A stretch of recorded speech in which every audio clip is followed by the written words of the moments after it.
اب ہم اللہ کے نام سے قرآن حکیم میں مکی اور مدنی صورتوں کا جو دوسرا گروپ ہے اس کی مدنی صورتوں کے جوڑے کا مطالعہ شروع کر رہے ہیں۔ مکیات اس دوسرے گروپ میں دو ہیں، سورۃ الانعام، سورۃ الاعراف، جن کا مطالعہ ہم کر چکے ہیں۔ اور میں نے ابتدا ہی میں عرض کیا تھا کہ یہ گروپ اس اعتبار سے متوازن ہے کہ اس میں دو ہی صورتیں مکی ہیں، دو ہی مدنی ہیں۔ انفال اور توبہ یہ دو مدنیات ہیں۔ ان کا جو ربط اور تعلق ہے اس گروپ کی مکی صورتوں کے ساتھ، پہلے تو اس کو سمجھ لیجئے۔ ہم دیکھ چکے ہیں سورہ انعام اور اعراف میں کہ ان میں اتمام حجت ہوا ہے بنو اسماعیل پر یا مشرکین عرب پر۔ اس اتمام حجت کے بعد اللہ کا جو ہمیشہ سے ضابطہ اور قاعدہ رہا ہے، قانون رہا ہے کہ کسی رسول کے بھیجے جانے کے بعد اور اس کی جانب سے اتمام حجت کے کیے جانے کے بعد بھی اگر کوئی قوم کفر پر اڑی رہے بحیثیت مجموعی تو اس پر عذاب الہی آتا ہے، عذاب استیصال۔ اگرچہ یہ عذاب مختلف شکلوں میں آیا، کہیں کسی قوم کو ان کے اپنے ہی علاقوں میں سیلاب بھیج کر اور غرق کر دیا گیا جیسے حضرت نوح علیہ السلام، کہیں کوئی بہت تیز آندھی بھیجی اور اس کے نتیجے میں جیسے کہ قوم عاد کے اوپر عذاب آیا، کہیں زلزلہ آیا، کہیں آسمان سے پتھراؤ ہوا جیسے کہ عمورہ اور صدوم کی بستیوں پر ہوا، کہیں جیسا کہ آپ کو معلوم ہے کہ آل فرعون کو ان کے محلوں سے اور گھروں سے نکال کر لا کر اور سمندر میں غرق کر دیا۔ تو قریش پر جو عذاب آیا ہے اللہ تعالیٰ کا وہ اپنی نوعیت میں منفرد ہے، چونکہ حضور خود قرشی تھے، بنی اسماعیل میں سے تھے، اور آپ نے اتمام حجت کر دیا ان پر 13 برس تک 12 برس تک دعوت دے کر، تو اب گویا کہ وہ عذاب الہی کے مستحق ہو گئے تھے۔ لیکن یہ عذاب الہی جو ہے قریش پر جو آیا ہے وہ بالاقساط آیا ہے۔ اس کی قسط اول ہے کہ جو غزوہ بدر میں ان تک پہنچی، انہیں مکے سے نکالا گیا جیسے کہ آل فرعون کو ان کے محلات سے نکالا گیا اور لا کر سمندر میں غرق کیا گیا۔ وہ مکہ دارالحرم تھا، وہ تو جگہ تھی حرم، لہذا وہاں سے انہیں نکالا گیا، اور میدان بدر میں پہلی قسط عذاب الہی کی انہیں وصول کرنی پڑی۔ ان کے 70 سردار کھیت رہے اور معجزانہ طریقے پر کھیت رہے، اس میں کوئی شک نہیں کہ جیسے عذاب الہی پہلے قوموں پر آتے تھے اسی طرح کا معاملہ یہ ہوا ہے کہ تقریباً نہتے 313 میں سے صرف 8 افراد کے پاس تلواریں تھیں اور ادھر سے 1000 پوری طرح کیل کانٹے سے لیس ہو کر آئے تھے۔ تو اللہ کی خصوصی مدد تھی کہ جس سے یہ عذاب آیا ہے اصل میں قریش کے اوپر، اور تقریباً تمام بڑے بڑے نامور سردار جو ہیں وہی میدان میں کھیت رہے، 70 ان کے قیدی ہو گئے۔ ابھی زخمی کتنے ہوئے ہوں گے انہیں بھی آپ ذہن میں رکھیے۔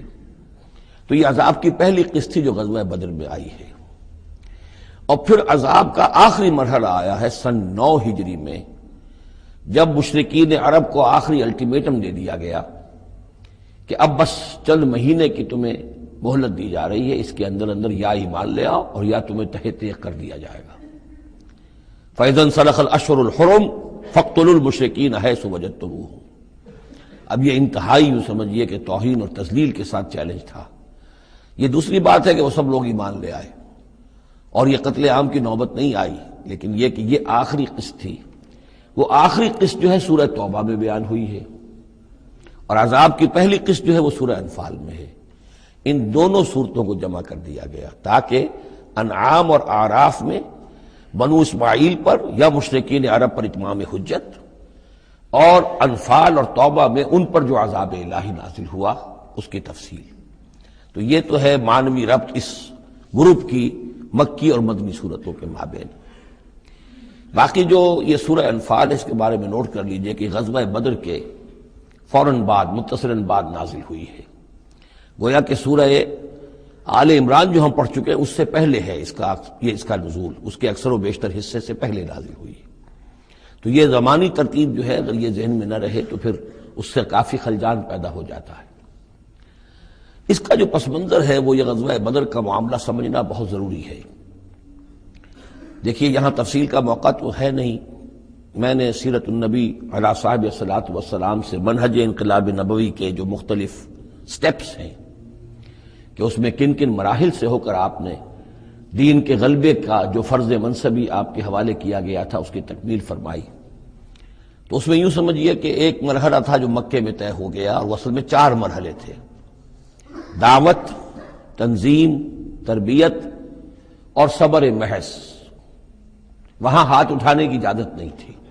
ہم پڑھ آئے ہیں، سورہ نساء میں آ چکا ہے کہ اس وقت حکم تھا کفو ایدیکم، اپنے ہاتھ بندے رکھو، تمہارے چاہے ٹکڑے اڑا دیے جائیں، تمہیں زندہ جلا دیا جائے، تم کوئی انتقامی کارروائی تو دور کی رہی، مدافعانہ کارروائی بھی نہیں کرو گے. No raising of hands even in self defence. یہ 4 مراحل تھے جو چلتے رہے تا آ کے ایک طرف تو حضور کے پاس جانثاروں کی ایک جماعت تیار ہو گئی جو سرد و گرم چشیدہ تھے، ہر طرح کے حالات میں سے گزر چکے تھے، سختیاں جھیل چکے تھے، قربانیاں دے چکے تھے.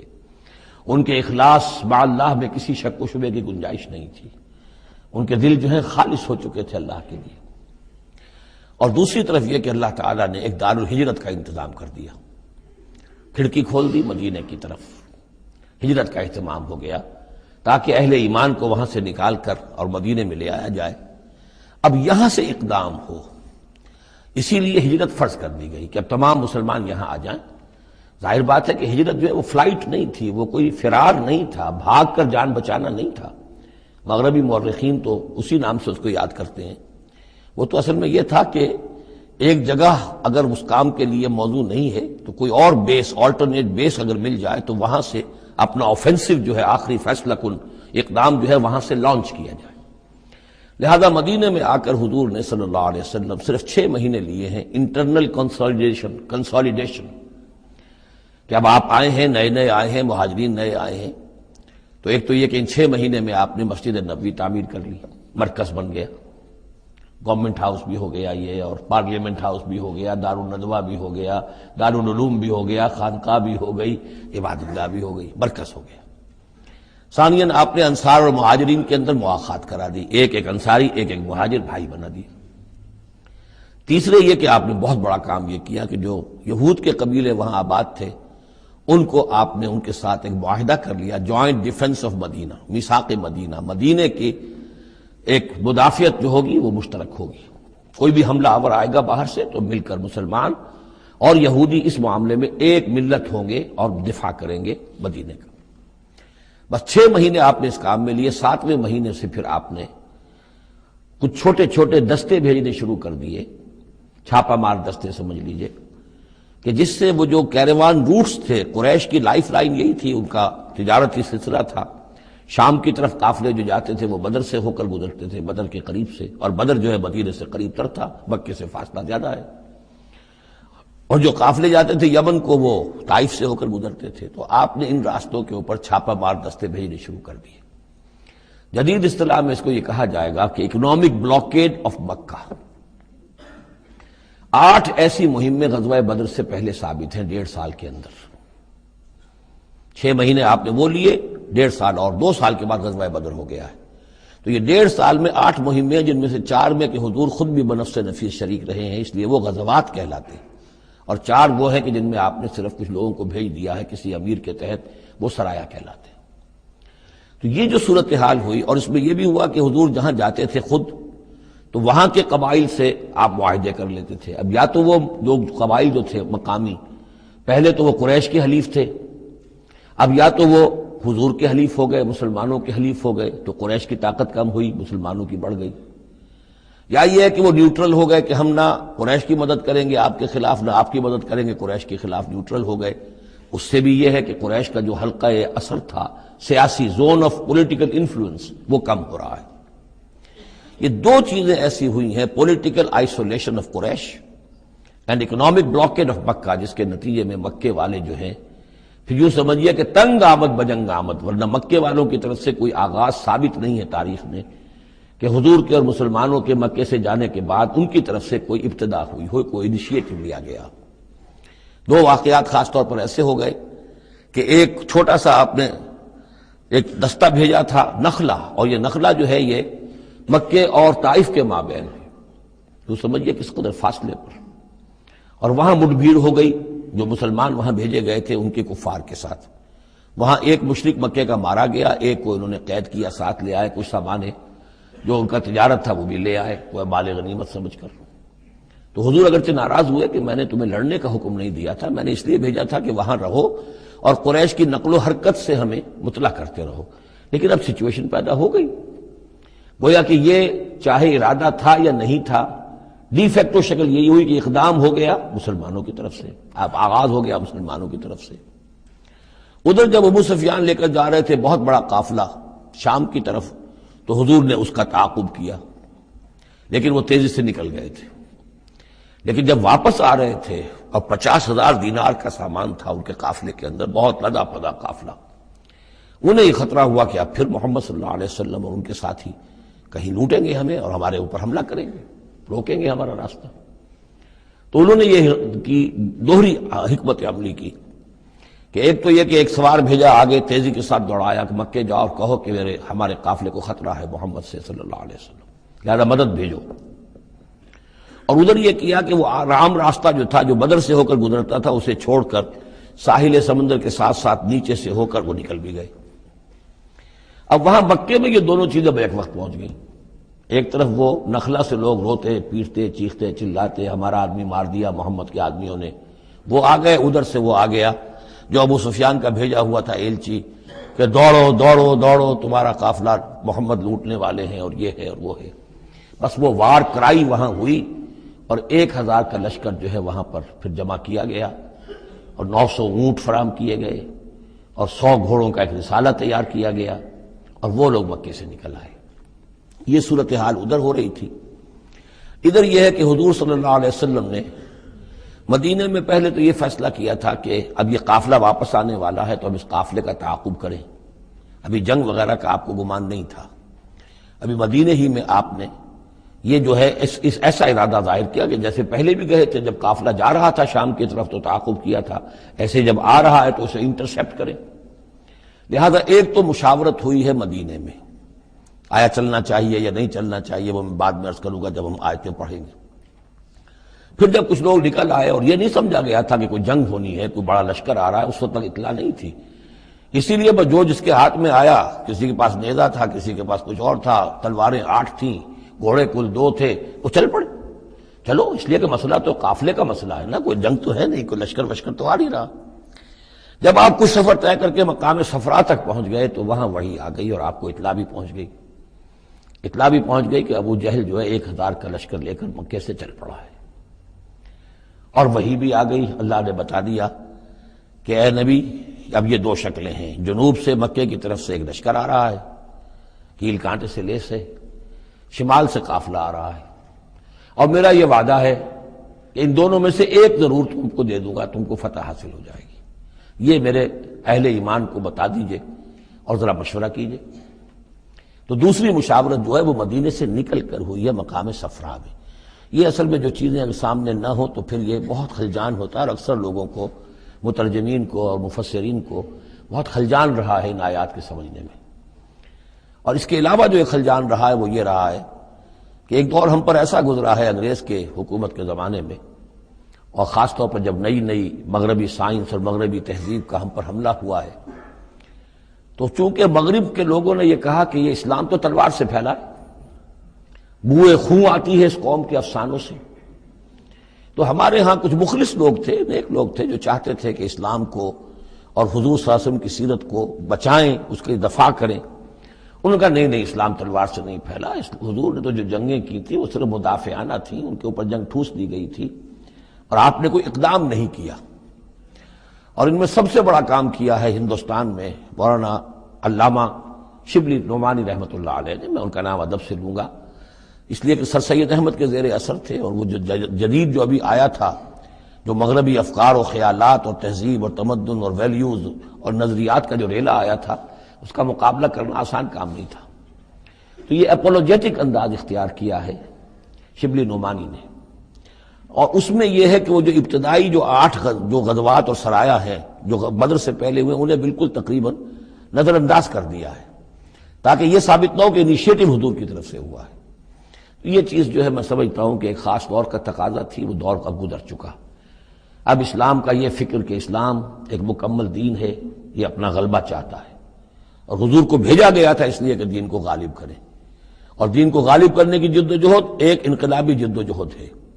اس انقلابی جد و جہد میں جہاں پہلا مرحلہ یہی ہوتا ہے کہ پیسو ریزسٹنس ہو، اور پہلے تیاری کی جائے، دعوت، تنظیم، تربیت اور صبر محض کے ذریعے سے ایک قوت فراہم کی جائے، پھر دوسرا مرحلہ آتا ہے باطل کے ساتھ ٹکرانا پڑتا ہے، اور اس میں آگے بڑھ کر ٹکر مول لینی پڑتی ہے۔ یہ نہیں ہے کہ انتظار ہی کرتے رہیں، یعنی ایک جس کو ہم کہتے ہیں کو ایگزسٹنس، پیسفل کو ایگزسٹنس، حق و باطل کے درمیان نہیں ہو سکتی۔ حق کیسے تسلیم کر سکتا ہے کہ باطل بھی موجود رہے؟ ہاں، حق میں جان نہیں ہے، اہل حق جو ہیں بے جان ہے، مردہ ہیں، تو مجبوری ہے، لیکن اگر اہل حق میں جان ہو تو وہ کیسے برداشت کریں گے کہ باطل جو ہے اس کا غلبہ رہے؟ ہاں، باطل جو ہے وہ نیچا ہو کر رہے، اگر وہ مغلوبیت کی شکل اختیار کر لے تو ٹھیک ہے، لیکن یہ کہ باطل کا غلبہ ہو اور اہل ایمان میں جان بھی ہو، تو یہ دو چیزیں جو ہیں یہ تو ایک دوسرے سے بالکل متضاد ہیں۔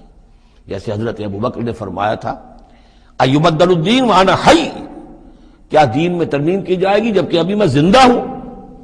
میرے جیتے جی دین کے اندر ترمیم، یہ ممکن نہیں ہے۔ تو وہی بندہ مومن کی شان ہونی چاہیے۔ تو اصل حقائق والحق الحمدللہ بہت اچھی طریقے سے واضح ہو چکے ہیں۔ بہرحال اتنا پس منظر جو ہے جان لیجئے، اور ایک خاص اسلوب جو ہے اس سورہ مبارکہ کا، اگرچہ یہ تقریباً ایک خطبہ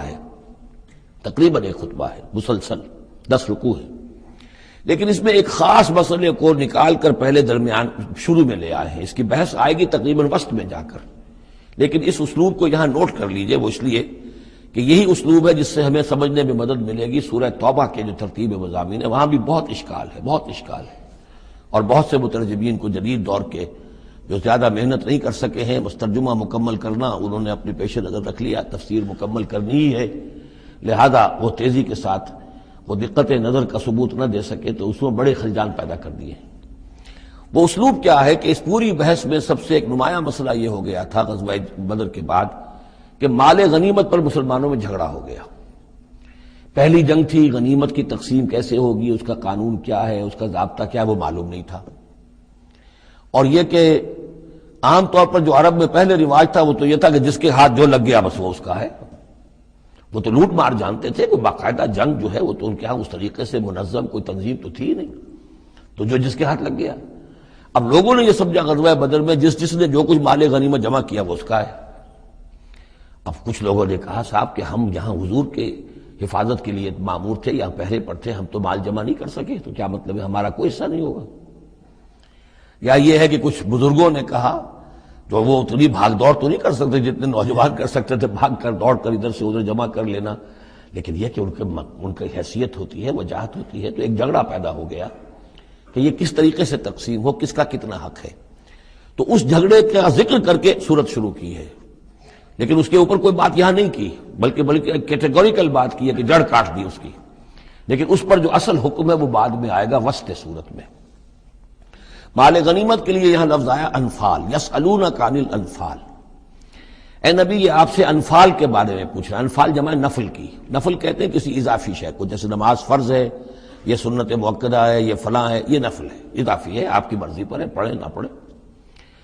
تو جو کہ جنگ میں اصل شے جو مطلوب ہوتی ہے وہ فتح ہوتی ہے، مال غنیمت تو ایک اضافی شے، بونس ہے جو مل گیا، ورنہ اصل شے جو ہے وہ مال غنیمت جو ہے پیش نظر جنگ میں نہیں ہوتی۔ لوٹ مار میں اصل شے جو ہے وہ لوٹ مار کا مال ہوتا ہے، لیکن جب جنگ ہوتی ہے تو جنگ میں تو اصل چیز جو مقصود ہے وہ فتح ہے۔ تو اس حوالے سے مال غنیمت کو انفال کے لفظ سے تعبیر کیا گیا، یسألونک عن الانفال۔ اے نبی یہ آپ سے پوچھ رہے ہیں مال غنیمت کے بارے میں، قل الانفال للہ والرسول۔ پہلے تو جڑ کاٹ دی مسئلے، کہہ دیں کہ یہ انفال کل کے کل اللہ اور اس کے رسول کے ہیں، تم میں سے کسی کا کوئی حق ہے ہی نہیں، لاؤ سب جمع کر دو۔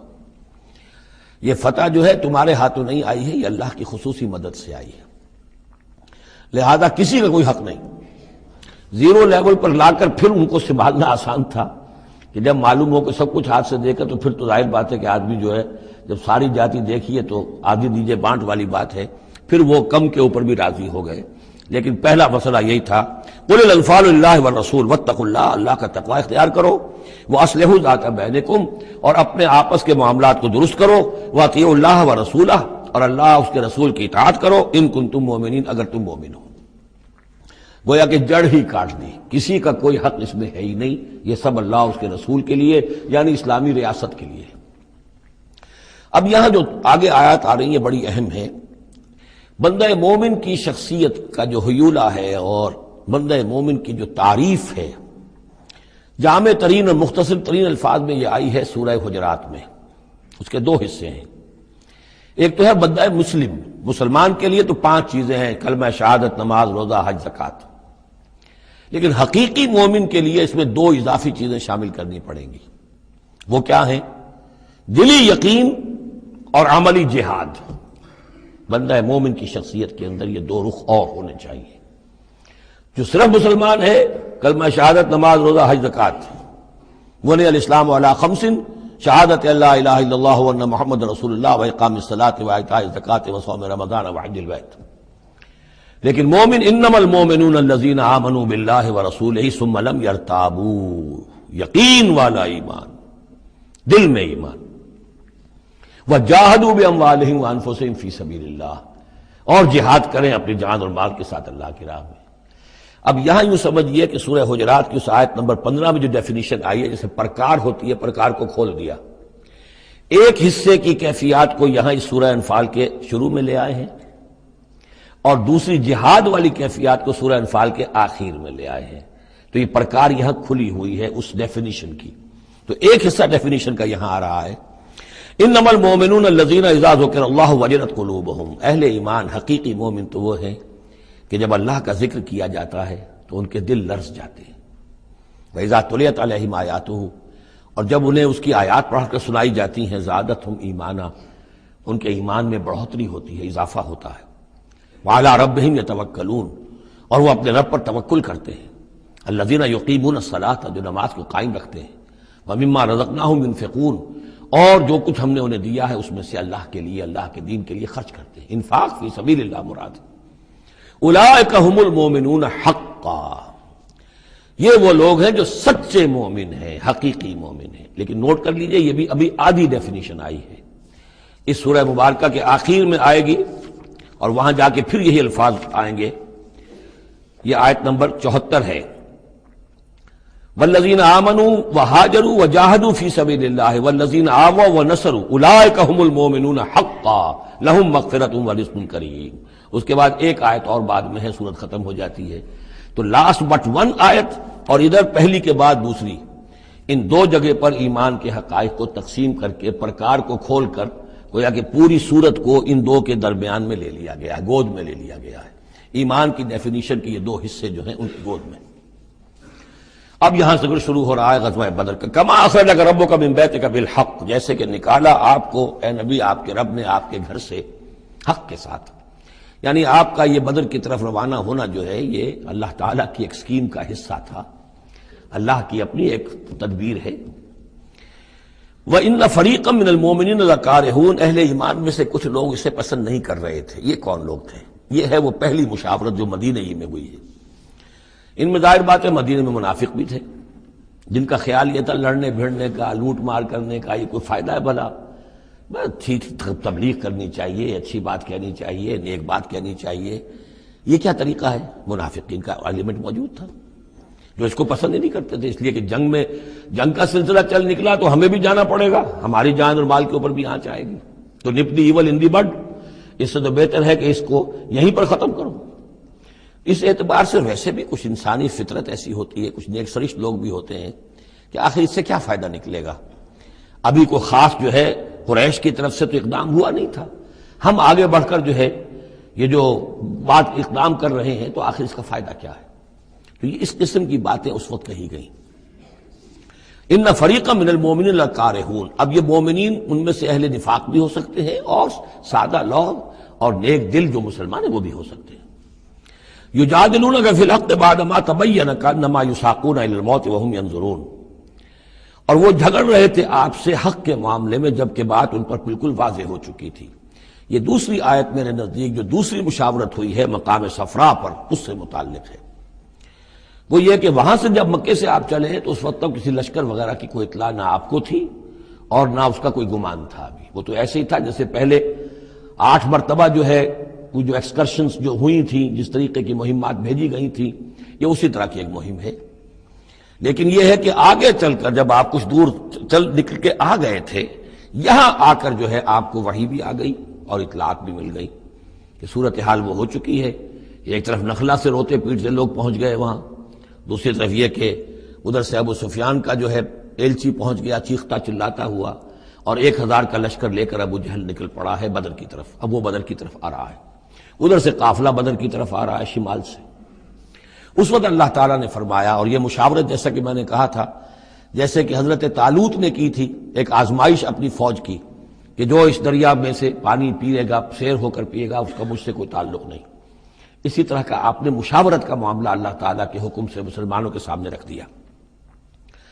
بعدما تبین کانما یساقون الی الموت، وہ لوگ ایسے محسوس کر رہے تھے جیسے انہیں دھکیلا جا رہا ہو موت کی طرف، وہم ینظرون، اور وہ دیکھ رہے ہوں۔ ظاہر بات ہے یہ کیفیت تو کٹر جو منافق تھے وہاں پر انہیں کی ہو سکتی تھی۔ وَإِذْ يَعِدُكُمُ اللَّهُ إِحْدَى الطَّائِفَتَيْنِ أَنَّهَا لَكُمْ، اور جب کہ اللہ تعالیٰ وعدہ کر رہا تھا تم سے کہ ان دونوں گروہوں میں سے ایک تمہیں مل جائے گا، ایک پر تمہاری فتح گارنٹیڈ ہے۔ وَتَوَدُّونَ أَنَّ غَيْرَ ذَاتِ الشَّوْكَةِ تَكُونُ لَكُمْ، اور اے مسلمانوں تم یہ چاہتے تھے کہ ادھر جاؤ جدھر کے کانٹا لگنے کا کوئی اندیشہ نہ ہو، اس لیے کہ بمشکل 50 یا 100 آدمی تھے اس قافلے کے ساتھ، اور اونٹ تھے بے شمار، اور جو میں نے آپ کو بتایا بہت بڑی مقدار کے اندر جو ہے 50,000 دینار کا جو مال تھا ان کے پاس، تو ان کو تو آسانی سے قابو کیا جا سکتا تھا، اس میں اندیشہ کم تھا۔ پھر دلیلیں بھی عقلی آ گئی ہوں گی کہ حضور ہمارے پاس تو کچھ ہتھیار بھی نہیں ہے، کچھ نہیں ہے، ہم تیاری کر کے مدینے سے نکلے ہی نہیں ہیں، تو اچھا ہے پہلے یہ کہ ہم جا کر ان پر قبضہ کر لیں تو ان کے ہتھیار بھی ہمیں مل جائیں گے، تو پھر لشکر سے لڑنے کے لیے ہم بہتر پوزیشن میں ہوں گے۔ تو عقل و منطق بھی یہ گویا کہ ان کے ساتھ تھی۔ وَيُرِيدُ اللَّهُ أَن يُحِقَّ الْحَقَّ بِكَلِمَاتِهِ، اور اللہ یہ چاہتا تھا کہ اپنے بات کو اپنے فیصلے کے ذریعے سے حق کا حق ہونا ثابت کر دے۔ وَيَقْطَعَ دَابِرَ الْكَافِرِينَ، اور کافروں کی جڑ کاٹ دے۔ یہ قطع دابر القوم الذین ظلموا، کافر قوم کی جڑ کاٹ دی گئی، جو ہم پڑھ کر آئے سورہ اعراف میں۔ اللہ کا ارادہ یہ تھا اگر عام جو دنیاوی قواعد و ضوابط ہیں، فزیکل لاز ہیں، اس کے تحت یہ ہوتا تو اتنی بڑی بات ہی نہ ہوتی۔ اسے یوم الفرقان بنانا تھا کہ نمایاں ہو جائے کہ اللہ کس کے ساتھ ہے، حق کدھر ہے۔ اور یہ اسی وقت ہو سکتا تھا جب یہ کنٹراسٹ برقرار رہتا کہ بے سر و سامان 313 گئے ہیں اور کیل کانٹے سے لے 1000 کے ساتھ ان کا مقابلہ ہوا ہے، اور پھر انہیں اللہ نے فتح دی ہے۔ لہذا اللہ کی مرضی کچھ اور تھی۔ یرید اللہ ان یحق الحق بکلماتہ ویقطع دابر الکافرین، اللہ چاہتا تھا کہ اپنی باتوں کے ذریعے سے حق کا حق ہونا ثابت کر دے اور کافروں کی جڑ کاٹ دے۔ یہ یحق الحق کا، تاکہ سچا ثابت کر دے حق کو، سچ کو، ویبطل الباطل، اور باطل ثابت کر دے باطل کو، باطل ہونا اس کا ثابت ہو جائے۔ ولو کرہ المجرمون، خواہ یہ مجرموں کو کتنا ہی ناگوار ہو۔ استستغیثون ربکم، یاد کرو جب کہ تم اپنے رب سے استغاثہ کر رہے تھے، دعائی دے رہے تھے کہ اللہ اب ہماری مدد فرما۔ فاستجاب لکم، تو اللہ نے تمہاری دعا کو قبول کیا تھا۔ انی ممدکم بألف من الملائکۃ مردفین، کہ میں تمہاری مدد کروں گا 1000 ملائکہ سے جو لگاتار آئیں گے، پے بپے آئیں گے۔ 1000 کا لشکر آیا ہے نا، تو 1000 فرشتے ہم تمہاری مدد کے لیے بھیج دیں گے۔ وما جعلہ اللہ الا بشرا، اور اللہ نے اس کو نہیں بنایا مگر تمہارے لیے بشارت، وَلِتَطْمَئِنَّ بِهِ قُلُوبُكُمْ، اور تاکہ تمہارے دل مطمئن ہو جائیں۔ وَمَن نَّصْرُ إِلَّا مِنْ عِندِ اللَّهِ، اور مدد تو اللہ کی طرف سے ہوتی ہے، فرشتوں کو بھیجے بغیر بھی وہ مدد کر سکتا ہے۔ کن فیکون کی شان کے ساتھ وہ جو چاہے کر دے، لیکن یہ کہ تمہارا جو اپنا ایک سوچنے کا انداز ہے بر بنائے طب بشری، تمہاری تسکین کے لیے ہم نے یہ شکل کر دی کہ 1000 دشمن آ رہا ہے تو 1000 فرشتہ تمہاری مدد کے لیے ہم بھیج دیں گے۔ ان اللہ عزیز الحکیم، یقیناً اللہ تعالیٰ سب زبردست ہے اور حکمت والا۔ اذ یغشیکم النعاس امنۃ منہ، جبکہ تم کو ڈھانپ لیا تھا ایک اونگ نے جو امن کی اور تسکین کا ذریعہ بن گیا اللہ کی طرف سے۔ یہ دو معجزے ہوئے ہیں خاص اس وقت، معجزے اس معنی میں کہ عام حالات میں یہ چیزیں نہیں ہوتی، لیکن اس میں کوئی خرق عادت نہیں ہے۔ معجزہ اس معنی میں نہیں ہے کہ اس کو چیلنج کر کے حضور نے دکھایا ہو، اس معنی میں نہیں، بس یہ کہ غیر معمولی اللہ کی نصرت کی شکلیں ہیں۔ ایک تو یہ کہ حالانکہ معاملہ بڑا یعنی سخت تھا، لیکن رات کو جا کے پڑاؤ پر مسلمان سوئے اطمینان سے، بڑی عمدگی سے نیند آئی، دل میں وہ دغدغہ نہیں تھا، اللہ پر اطمینان تھا، اللہ کے لیے نکلے تھے، لہذا ان کو وہ بے چینی اور تشویش اور کل کیا ہو جائے گا، رہیں گے کہ نہیں رہیں گے، زندگی ہوگی موت، کچھ نہیں، نیند آئی انہیں، اطمینان سے سوئے، صبح کو اٹھے تو وہ گویا کہ چاقو چوبند تھے۔ نمبر دو یہ ینزل علیکم من السماء ماء، اور جب کہ اتارا اس نے تم پر آسمان سے پانی، بارش ہو گئی، اس سے یہ ہوا لیطہرکم، تاکہ تمہیں پاک کرے، جنہیں غسل کی حاجت تھی غسل کر لیا، وَیُذْهِبَ عَنْکُمُ الرِّجْسَ الشیطان، اور دور کر دے تم سے شیطان کی نجاست کو، وَلِيَرْبِطَ عَلَىٰ قُلُوبِكُمْ، اور یہ کہ تاکہ تمہارے دلوں کے اندر بھی، اور بارش کے بعد جو فضا ہوتی ہے اس سے طبیعت کے اندر بھی ایک اطمینان اور سکون پیدا ہوتا ہے، ورنہ واقعہ یہ ہے کہ جہاں پر آ کر قریش پہلے ڈیرہ ڈال چکے تھے، پانی پر ان کا قبضہ تھا، اب یہاں پانی نہیں تھا، بارش ہوئی تو وہ نشیبی جگہ میں انہوں نے ایک اپنا حوض بھی جمع کر لیا، پانی بھی جو ہے وہ ان کے پاس فراہم ہو گیا۔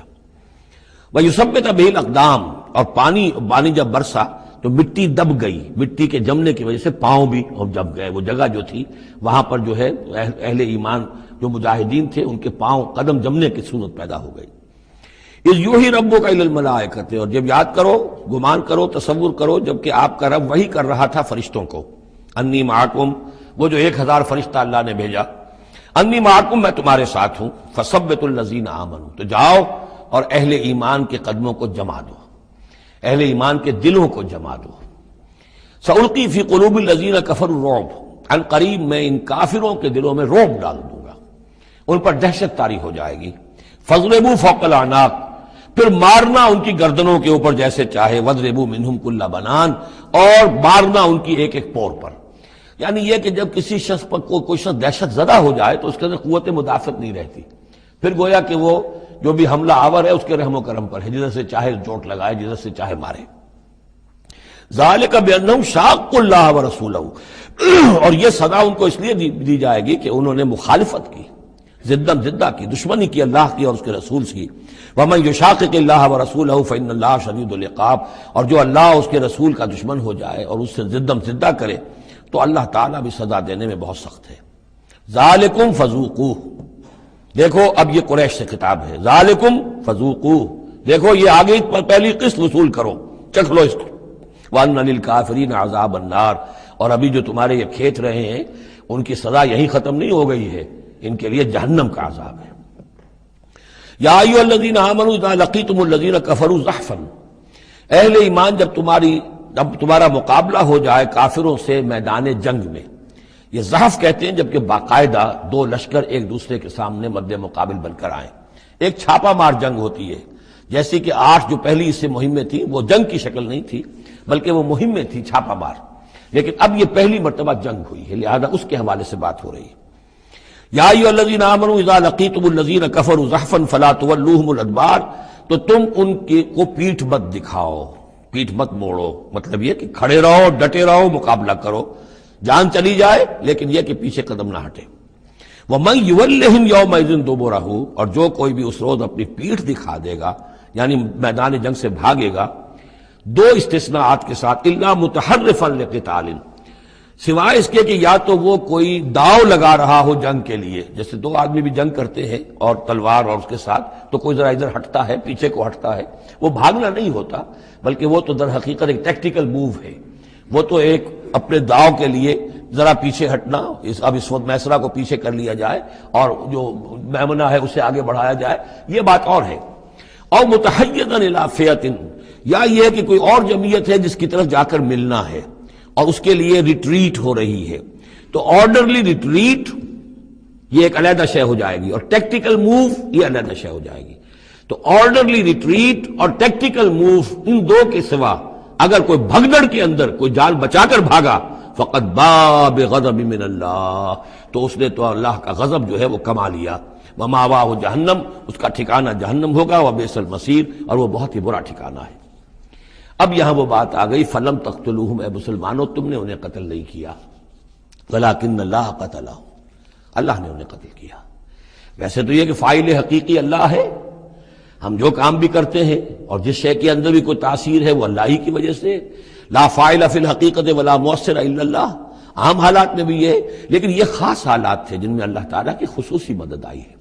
فلم تقتلوہم ولکن اللہ قتلہم وما رمیت اذ رمیت ولکن اللہ رما۔ اور اے نبی، آپ نے بھی جو کنکریوں کی مٹھی بھر کر پھینکی تھی، آپ نے کنکریاں لی اپنی مٹھی میں اور پھینکا کفار کے لشکر کی طرف، شاہت الوجوہ، چہرے جو ہے بگڑ جائیں۔ تو یہ پتہ نہیں کہاں تک اللہ نے ان کنکریوں کو پہنچایا ہے۔ تو فرمایا، اور آپ نے جب وہ کنکریوں کی مٹھی پھینکی تھی، ما رمیت اذ رمیت، آپ نے نہیں پھینکی تھی، ولکن اللہ رما، یہ تو اللہ تعالیٰ نے پھینکی تھی۔ ہاتھ ہے اللہ کا، بندہ مومن کا ہاتھ۔ وَلِيُبْلِيَ الْمُؤْمِنِينَ مِنْهُ بَلَاءً حَسَنًا، تاکہ اللہ تعالیٰ اہل ایمان کے جوہر نکھارے، ان کے اندر کی چھپی ہوئی جو صلاحیتیں ہیں، مخفی ہیں، انہیں اجاگر کرے۔ یہ ذرا نوٹ کر لیجئے، بلا یبلو کے معنی ہوتا ہے آزمانا، تکلیف میں ڈال کر کسی آزمائش میں۔ ابلا یبلی جب یہ باب افعال سے آتا ہے تو کسی کے جوہر کو نکھارنا، کسی کی جو خابیدہ جو ہے اس کی صلاحیتیں ان کو ابھارنا، یہ ہے ابلا۔ لیبلی المؤمنین منہ بلاء حسنا، تاکہ اللہ تعالیٰ خوب اہل ایمان کے اوپر ان کے جو ہے جوہر نکھارے۔ ان اللہ سمیع علیم، یقیناً اللہ سب کچھ سننے والا اور جاننے والا ہے۔ ذالکم وان اللہ موہن کید الکافرین، یہ تو ہو چکا، اب اس جنگ کا جو نتیجہ تھا قریش تم نے دیکھ لیا، لیکن آئندہ بھی سمجھ لو اللہ تعالیٰ کافروں کے تمام چالوں کو ناکام بنا دے گا۔ یہ اہل ایمان سے بھی خطاب ہو گیا اور یہ کہ کفار کے لیے بھی، اور پھر کفار سے خطاب ہے، ان تستفتحوا فقد جاءکم الفتح۔ اصل میں ابو جہل جو لشکر کا وہ سمجھیے کمانڈر ان چیف کی حیثیت سے آیا تھا، اسے اتنا یقین تھا کہ میں نے اتنی تیاری کی ہے، اتنا ساز و سامان ہے کہ ہم مسلمانوں کو کچل کر رکھ دیں گے، تو پہلے سے پروپیگنڈا شروع کر دیا تھا، یہ یوم الفرقان ہوگا، یہ پتہ چل جائے گا اللہ کس کے ساتھ ہے۔ اللہ کو تو وہ بھی مانتے تھے، اللہ کے ساتھ دیویوں دیوتاؤں کو مانتے تھے نا، اللہ کے منکر تو نہیں تھے، لیکن یہ کہ ادھر اللہ ہی اللہ تھا، ادھر اللہ کے ساتھ اور منات اور دیوتا اور وہ بھی تھے، تو یہ کہ اللہ کس کے ساتھ ہے یہ ثابت ہو جائے گا۔ یعنی وہ اتنا یقین تھا اسے، جیسے 65 کی جنگ میں لاہور، فال آف لاہور دکھا دیا گیا BBC ٹیلی ویژن کے اوپر، یہ ہو چکا، لاہور جو ہے اس پر تو بھارتی فوج کا قبضہ ہو چکا، اتنا یقینی تھا۔ اسی طرح اس نے یوم الفرقان کہا، تو اسی کو اللہ تعالیٰ نے یوم الفرقان بنا دیا تاکہ منکشف ہو جائے یہ بات، مبرر ہو جائے کہ اللہ کس کے ساتھ ہے۔ اس اعتبار سے اس کی دعا بھی بڑی عجیب ہے، جو اس نے آ کر بدر سے ایک رات قبل جبکہ حضور بھی دعا مانگ رہے تھے اور طویل ترین سجدہ کیا تھا، اس نے بھی دعا کی تھی، اور وہ دعا جو ہے وہ موحدانہ دعا ہے، اس میں کسی لات عزا حبل منات کا کوئی تذکرہ نہیں۔ اللہم، اے اللہ، اقطعنا للرحم وعین الغدات، جس نے ہمارے رحمی رشتے کاٹ دیے ہیں، کل تو اسے ذلیل و خوار کر دے۔ یعنی اس کا جو سب سے بڑا چارج تھا، الزام تھا حضور پر، وہ یہ تھا کہ اس شخص نے آ کر ہمارے خاندانوں میں تفریق پیدا کر دی، بھائی کو بھائی سے جدا کر دیا، ایک بھائی مسلمان ہو گیا وہ علیحدہ ہو گیا، باقی بھائی کافر ہیں، ایک دوسرے کے دشمن ہو گئے، ماں باپ سے اولاد کو جدا کر دیا، شوہر کو بیوی سے کاٹ دیا، بیوی کو شوہر سے کاٹ دیا۔ ہماری طاقت تھی، ہمارا قبیلہ تھا، ہم قریش تھے، ظاہر بات ہے کہ قبائلی زندگی میں اتحاد، یکجوئی، یہی تو چیزیں ہوتی ہیں ساری کی ساری، کہ جس کی وجہ سے ان کی ساکھ ہوتی ہے، تو اس نے تو آ کر ہمارا ستیہ ناش کر دیا۔ اقطعنا للرحم، جس نے رحمی رشتے کاٹ دیے ہیں ہمارے، فاہنہ الغدات، تو اے اللہ کل اسے ذلیل و خوار کر دیجو۔ یہ دعا تھی ابو جہل کی۔ بہرحال اللہ تعالیٰ اب ان سے خطاب کر کے کہہ رہے ہیں کہ اے مشرکین مکہ، ان تستفتحوا، اگر تو تم چاہتے تھے کہ فیصلہ ہو جائے، فقد جاءکم الفتح، تو فتح فیصلہ ہو چکی، فیصلہ اللہ کا آ چکا، معلوم ہو گیا کہ حق کدھر ہے، باطل کدھر ہے۔ وَإِن تَنْتَهُوا فَهُوَ خَيْرٌ لَكُمْ، اب بھی اگر تم باز آ جاؤ تو یہ تمہارے لیے بہتر ہے۔ وَإِن تَعُودُوا نَعُودْ، اگر دوبارہ اعادہ کرو گے ہم بھی یہی کچھ دوبارہ کریں گے۔ وَلَن تُغْنِيَ عَنْكُمْ فِئَتُكُمْ شَيْئًا، اور تمہاری یہ نفری اور جمعیت اور تمہاری یہ تعداد تمہیں کسی کام نہیں آ سکے گی۔ وَلَوْ كَثُرَتْ، خواہ وہ بہت ہو، وَأَنَّ اللَّهَ مَعَ الْمُؤْمِنِينَ، اور یہ کہ اللہ اہل ایمان کے ساتھ ہے۔ یا ایھا الذین آمنوا، اب یہ جو رکوع آ رہا ہے تیسرا، یہ بہت ہی جامع، بہت اہم ہے۔ اس میں سے دو جو تین آیتوں کے گروپ ہیں وہ تو خاص طور پر ہماری توجہ کی اور مسلمانوں نے پاکستان کی توجہ کے لیے بڑے اہم ہیں۔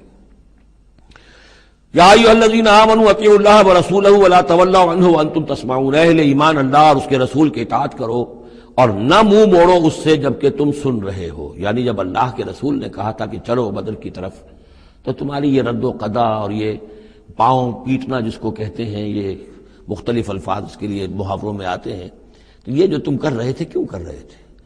جب اللہ اس کے رسول کی طرف سے بات آئی تھی تو ہر ایک کو کہنا چاہیے تھا سمینا واطعنا، جو آپ کا حکم ہو۔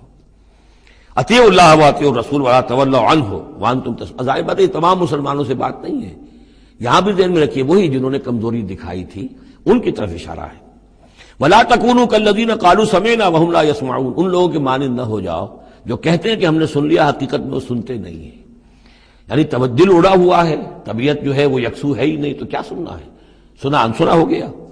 ان شر الدواب عند اللہ الصم البکم الذین لا یعقلون، یقیناً تمام چوپایوں میں بدترین اللہ کے نزدیک یہی لوگ ہیں جو بہرے ہیں، گونگے ہیں اور عقل سے کام نہیں لیتے۔ اب یہ منافقین ہی کی طرف اشارہ ہو رہا ہے۔ وَلَوْ عَلِمَ اللَّهُ فِيهِمْ خَيْرًا، اگر اللہ تعالیٰ کے علم میں ہوتا کہ ان میں کوئی خیر ہے، لَأَسْمَعَهُمْ، اللہ انہیں سنا دیتا۔ وَلَوْ أَسْمَعَهُمْ، اگر اللہ انہیں سنا دیتا، لَتَوَلَّوْا، پھر بھی پیٹ موڑ جاتے، وَهُمْ مُعْرِضُونَ، وہ ہیں ہی اعراض کرنے والے۔ یہ گویا کہ چند آیات ہیں کہ جس میں خاص طور پر جو لوگ بھی اس وقت ریلیکٹنٹ تھے، جو بھی کسی طریقے سے اس میں جھجک رہے تھے، ان کے لیے تنبیہ۔ اب 3 آیات آ رہی ہیں۔ یا ایھا الذین آمنوا استجیبوا للہ وللرسول اذا دعاکم لما یحییکم، اہل ایمان لبیک کہا کرو اللہ کی پکار پر، اور خاص طور پر رسول کی پکار پر جبکہ وہ تمہیں پکارے اس شے کے لیے جس سے تمہیں زندگی ملے گی۔ تم جنگ میں جانے کو سمجھ رہے ہو کہ موت کا دروازہ ہے، یہ تو اصل زندگی کا دروازہ ہے۔ ولا تقولوا لمن يقتل في سبيل الله اموات بل احياء ولكن لا تشعرون، تو یہ تو در حقیقت اللہ اور اس کے رسول جس چیز کی طرف تمہیں بلا رہے ہیں، حقیقی زندگی یہ ہے، روحانی زندگی یہ ہے، معنوی زندگی یہ ہے۔ یہ حیوانوں کی طرح جینا جو ہے یہ کوئی زندگی نہیں ہے، یہ تو در حقیقت اولئک کالانعام بل هم اضل، جو سورہ اعراف میں ہم پڑھ چکے ہیں، یہ حیوانوں کا سا زندگی گزارنا ہے۔ استجیبوا للہ وللرسول اذا دعاکم لما یحییکم واعلموا ان اللہ یحول بین المرء وقلبہ، اور جان لو اللہ تعالیٰ بندے اور اس کے دل کے درمیان حائل بھی ہو جایا کرتا ہے۔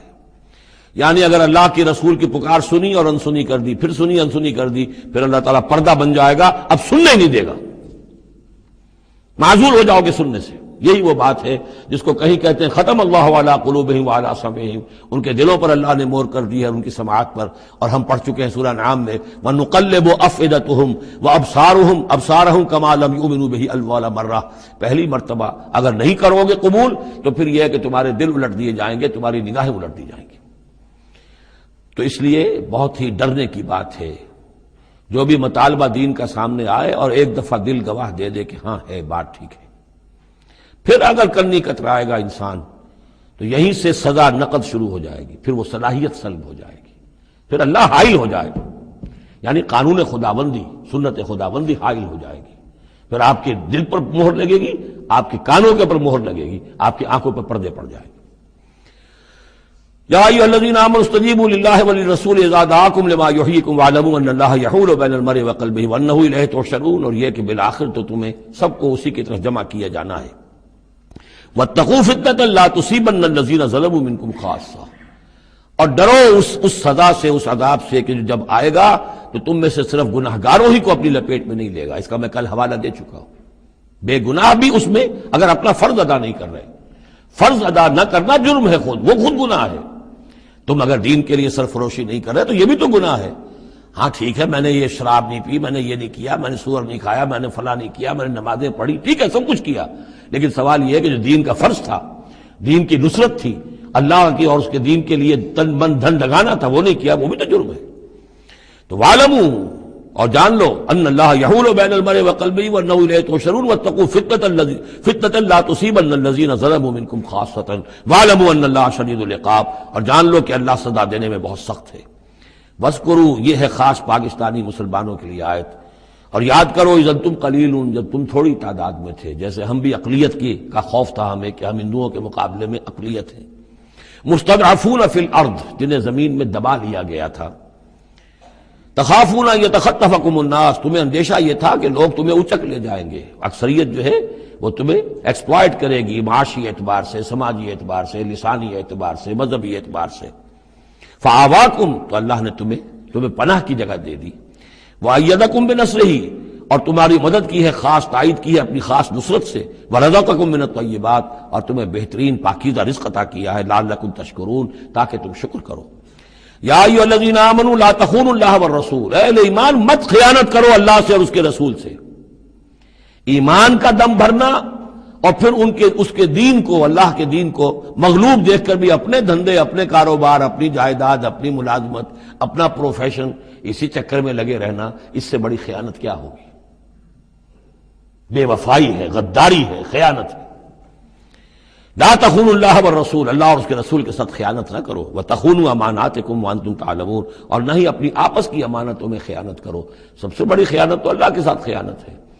سب سے بڑی وہ امانت جو اللہ نے اپنی روح تم میں پھونکی ہے، اس کا حق اگر تم ادا نہیں کر رہے ہو تو سب سے بڑی خیانت یہ ہے، جس کو کہ فرمایا گیا ہے سورہ احزاب میں، ہم نے آسمانوں پر، زمین پر، پہاڑوں پر پیش کی۔ اِنَّا عَرَضْنَا الْأَمَانَةَ عَلَى السَّمَاوَاتِ وَالْأَرْضِ وَالْجِبَالِ فَأَبَيْنَ أَن يَحْمِلْنَهَا وَأَشْفَقْنَ مِنْهَا وَحَمَلَهَا الْإِنسَانُ۔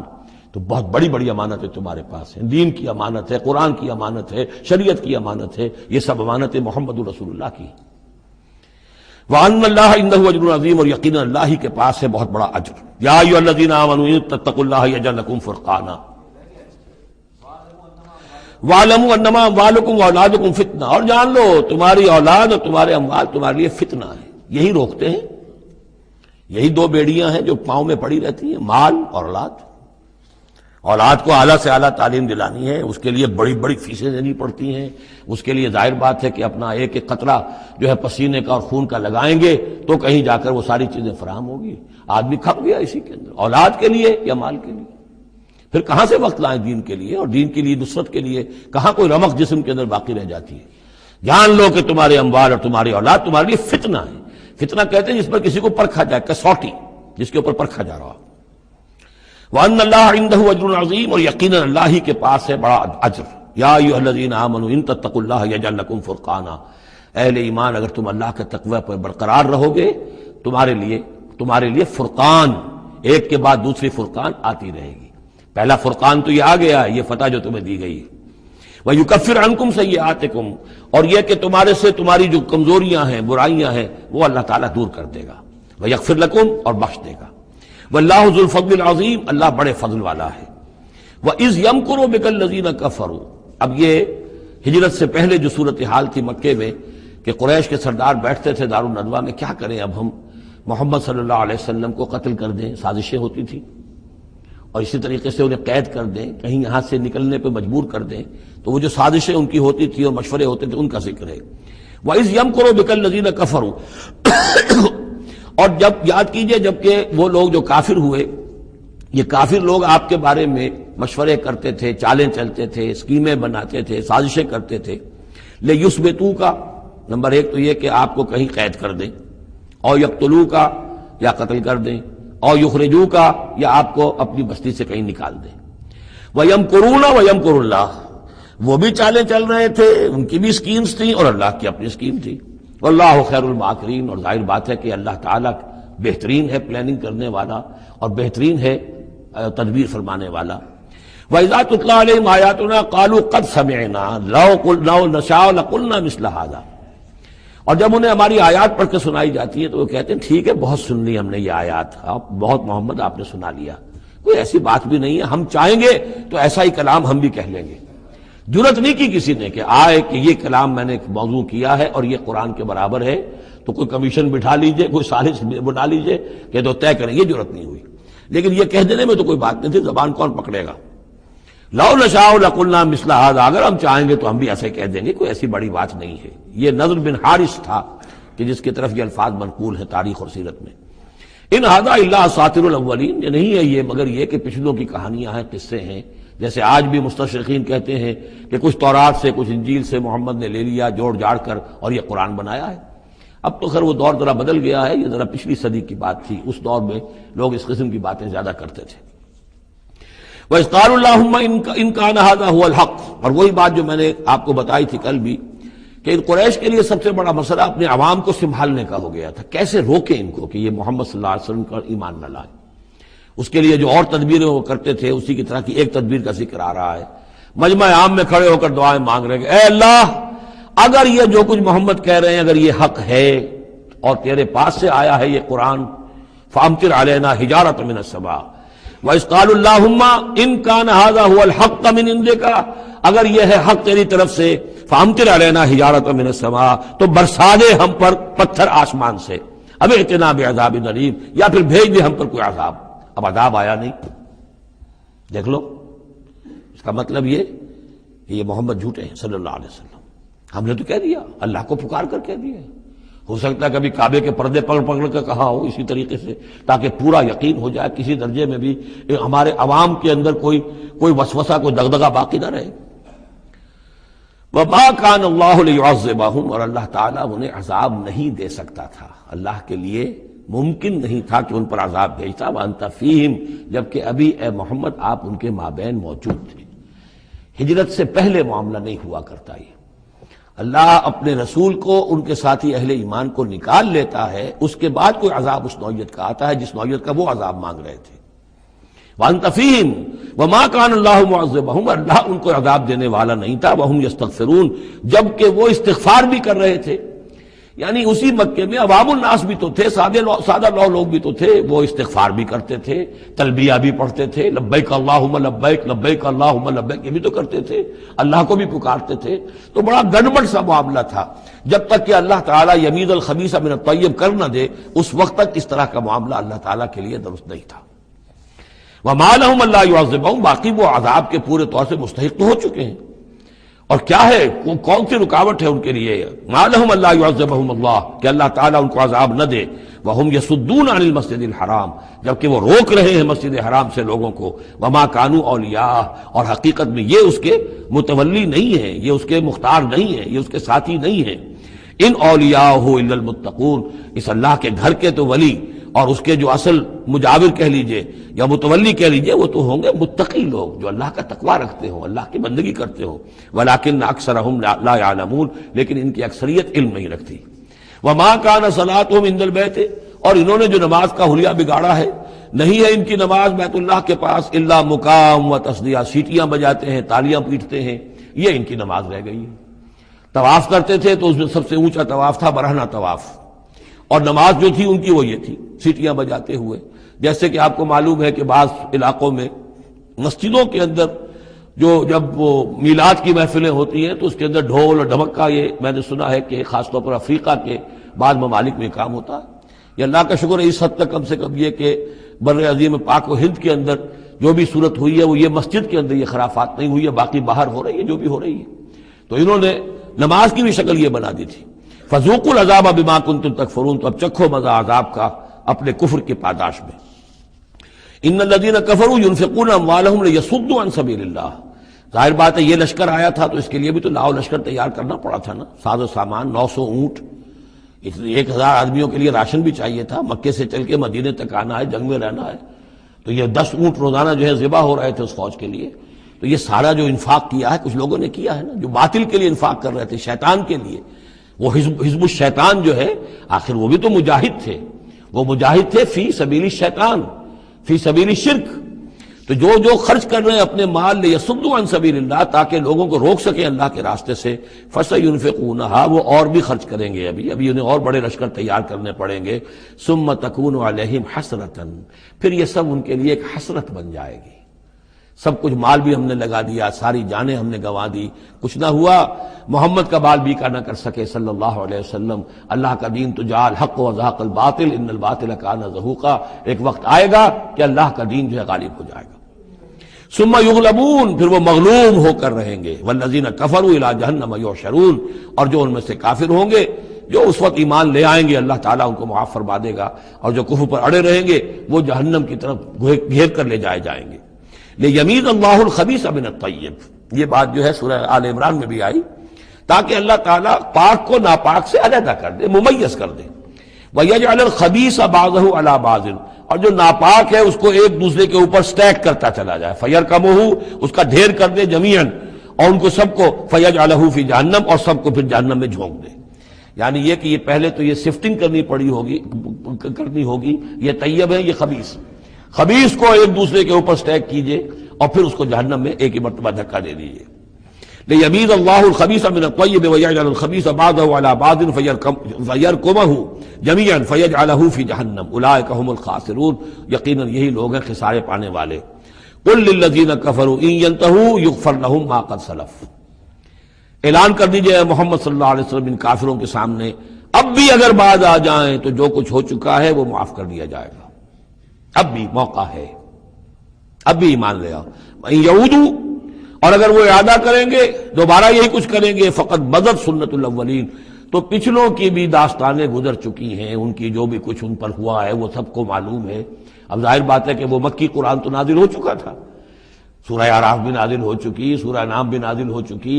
جو کچھ ہوا ہے قوم ہود کے ساتھ، قوم صالح کے ساتھ، قوم شعیب کے ساتھ، اس ساری داستانیں تو تھی. فقط مدد سنت الاولین، اگلوں کا جو طریقہ اور راستہ تھا وہ تو گزر چکا ہے، وہ سب کے سامنے آ چکا ہے.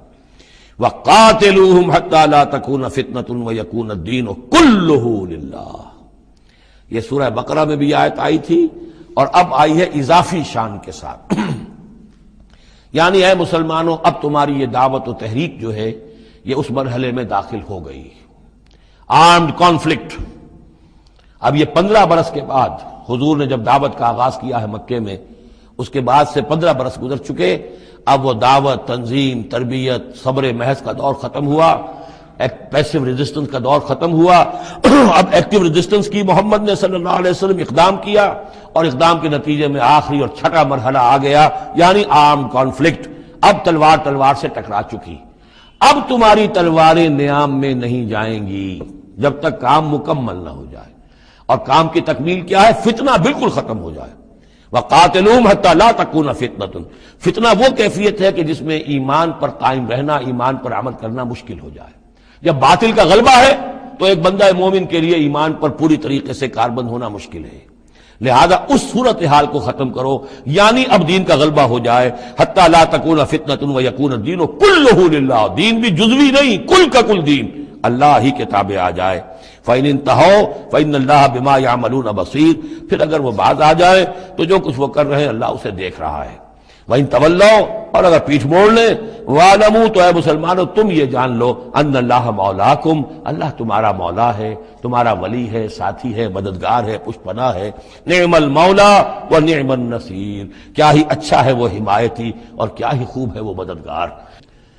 وَاعْلَمُوا أَنَّمَا غَنِمْتُم مِّن شَيْءٍ فَأَنَّ لِلَّهِ خُمُسَهُ وَلِلرَّسُولِ وَلِذِي الْقُرْبَى وَالْيَتَامَى وَالْمَسَاكِينِ وَابْنِ السَّبِيلِ إِن كُنتُمْ آمَنتُم بِاللَّهِ وَمَا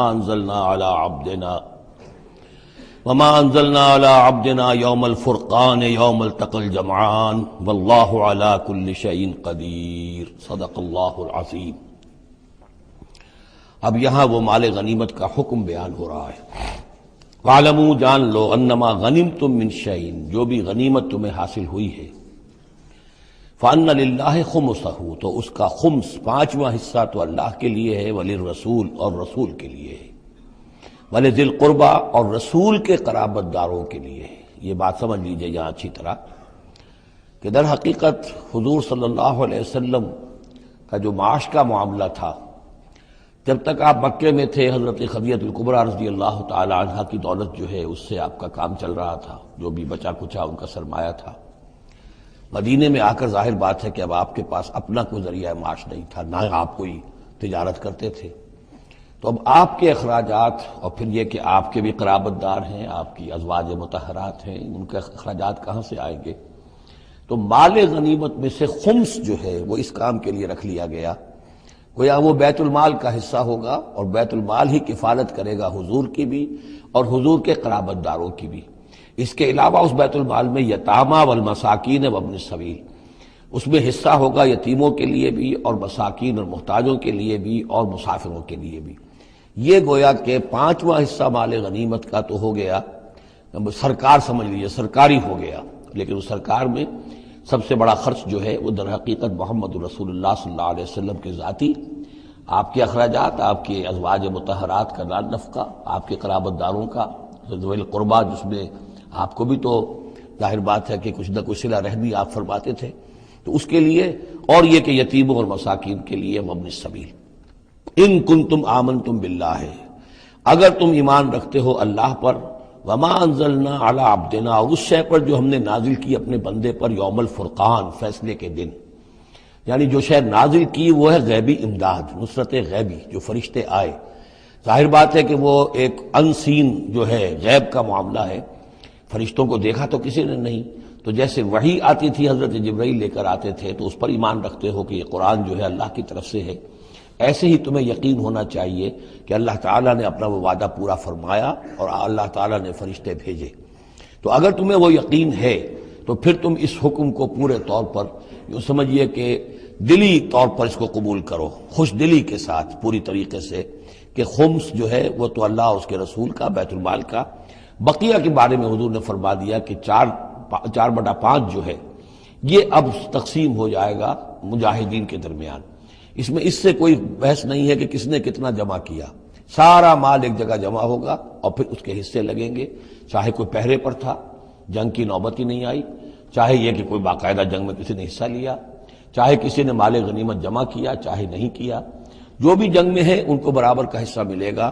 اس میں یہ ہے کہ جو سواریوں والے تھے انہیں دوہرا، اور جو پیدل تھے انہیں اکیلا، اس لیے کہ سواریاں اگر کسی کا اونٹ ہے، کسی کا گھوڑا ہے، 2 گھوڑے بھی تھے، تو ظاہر بات ہے کہ اس کے چارے وغیرہ کا بندوبست وہ خود اپنے پاس سے کرتا تھا، کوئی سپلائی لائنز تو آج کل کی جس طرح فوجوں کی ہوتی ہیں وہاں موجود نہیں تھی، لہذا جو مجاہد تھا کہ جو سوار تھا گھوڑے پر یا اونٹ پر، جس کا اپنا گھوڑا تھا، اپنا اونٹ تھا، اس کو دوہرا حصہ، اور جو عام پیادہ جو مجاہد تھا اس کو اکیلا۔ وَاعْلَمُوا أَنَّمَا غَنِمْتُم مِّن شَيْءٍ فَأَنَّ لِلَّهِ خُمُسَهُ وَلِلرَّسُولِ وَلِذِي الْقُرْبَىٰ وَالْيَتَامَىٰ وَالْمَسَاكِينِ وَابْنِ السَّبِيلِ إِن كُنتُمْ آمَنتُم بِاللَّهِ وَمَا أَنزَلْنَا عَلَىٰ عَبْدِنَا يَوْمَ الْفُرْقَانِ يَوْمَ الْتَقَى الْجَمْعَانِ، اس فرقان والے دن، فیصلے کے دن، جس دن کی 2 فوجیں بھڑ گئی تھیں۔ وَاللَّهُ عَلَىٰ كُلِّ شَيْءٍ قَدِيرٌ، اور اللہ تعالیٰ ہر چیز پر قادر ہے۔ اذ انتم بالعدوۃ الدنیا وهم بالعدوۃ القصویٰ، اصل میں یہ جو وادی ہے جس میں بدر واقع ہوا ہے، یہ ایک گھاٹی سی ہے جو دونوں کناروں کے اوپر تو بہت تنگ ہے لیکن درمیان میں بہت کھل کر میدان بن جاتا ہے۔ اس کا ایک سرا جو ہے وہ شمال کی طرف نکل جاتا ہے اور وہ جا رہا ہے شام کی طرف، ایک سرا جنوب کی طرف ہے اور وہ جاتا ہے مکے کی طرف، ایک مشرق کی طرف آتا ہے کہ جو مدینے کی طرف آ رہا ہے، اور اکثر و بیشتر جو پہلے حاجی جاتے تھے وہ اسی راستے پر تھے، یہی راستہ تھا۔ اب تو جو نیا طریق الہجرہ بڑی اعلیٰ سڑک بن گئی ہے تو لوگوں کو ان مقامات سے گزرنے کا موقع نہیں ملتا، ورنہ بدر سے ہو کر ہی راستہ گزرتا تھا۔ تو ایسا ہوا ہے کہ اللہ تعالیٰ کی طرف سے ایسی اسکیم بن گئی، تدبیر ایسی ہو گئی کہ عین بر وقت پہنچے، وہ جو مدینے والا سرا تھا جو قریب تھا مدینے کے اس وادی کا، اس پر حضور پہنچے، اور عین اسی وقت جو دور والا سرا تھا، گھاٹی جہاں پہ ختم ہو رہی تھی جنوب کی طرف، وہاں وہ قریش بھی پہنچ گئے بر وقت۔ جب تم تھے ورلے کنارے پر اور وہ تھے پرلے کنارے پر، اذ انتم بالعدوۃ الدنیا، دنیا ادنا کا مؤنث ہے، قریب تر، وہم بالعدوۃ القصویٰ، اور وہ تھے پرلے کنارے پر، والرکب اسفل منکم، اور وہ جو قافلہ تھا وہ تم سے نیچے تھا، نیچے ہو کر گزر گیا تھا، یعنی اس کے بعد پہاڑوں کی ایک رینج تھی اور اس کے بعد پھر تہامہ کا میدان تھا۔ تو ابو سفیان نے یہ کیا تھا کہ قافلے کو لے کر اس بدر کی گھاٹی میں داخل ہی نہیں ہوئے، ادھر سے تو وہ پیغام بھی بھیج دیا تاکہ فوج ادھر سے آئے، تاکہ مسلمانوں کی توجہ بھی ہو تو فوج کی طرف ہو جائے، اور اسی میں وہ داؤ لگا کر اپنے قافلے کو بچا کر نکال کر لے جائیں، اور وہ تہامہ میں ساحل کے ساتھ ساتھ ہو کر نکل بھی گئے۔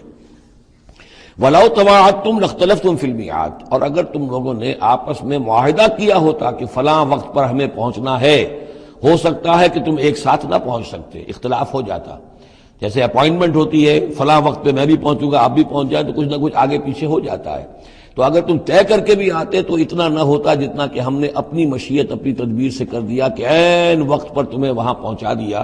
اس کی وجہ کیا تھی؟ ہم چاہتے تھے کہ یہ ٹکراؤ ہو جائے اور یہ بات واضح ہو جائے کہ جان لیں اہل مکہ کہ اللہ تعالیٰ کی نصرت کس کے ساتھ ہے، اس کے عوام بھی سمجھ لیں۔ وَلَٰكِن لِيَقْضِيَ اللَّهُ أَمْرًا كَانَ مَفْعُولًا، لیکن یہ سب کچھ لیے ہوا تاکہ اللہ تعالیٰ طے کر دے وہ شے، فیصلہ کر دے کہ جو ہو کر رہنی ہے، كَانَ مَفْعُولًا لِيَهْلِكَ مَنْ هَلَكَ عَنْ بَيِّنَةٍ، تاکہ اب جسے ہلاک ہونا ہے وہ ہلاک ہو بات کے واضح ہو جانے کے بعد۔ اب بھی عوام کی اگر آنکھیں نہیں کھلتی تو پھر گویا کہ وہ پھر مورد الزام خود ہے۔ اب ان کے سرداروں نے جو کچھ ان کی مت ماری تھی، اب آ کر اس موقع کے بعد ان کی آنکھیں کھل جانی چاہیے۔ اب بھی اگر کوئی ہلاک ہوتا ہے تو بات کے واضح ہونے کے بعد ہلاک ہو۔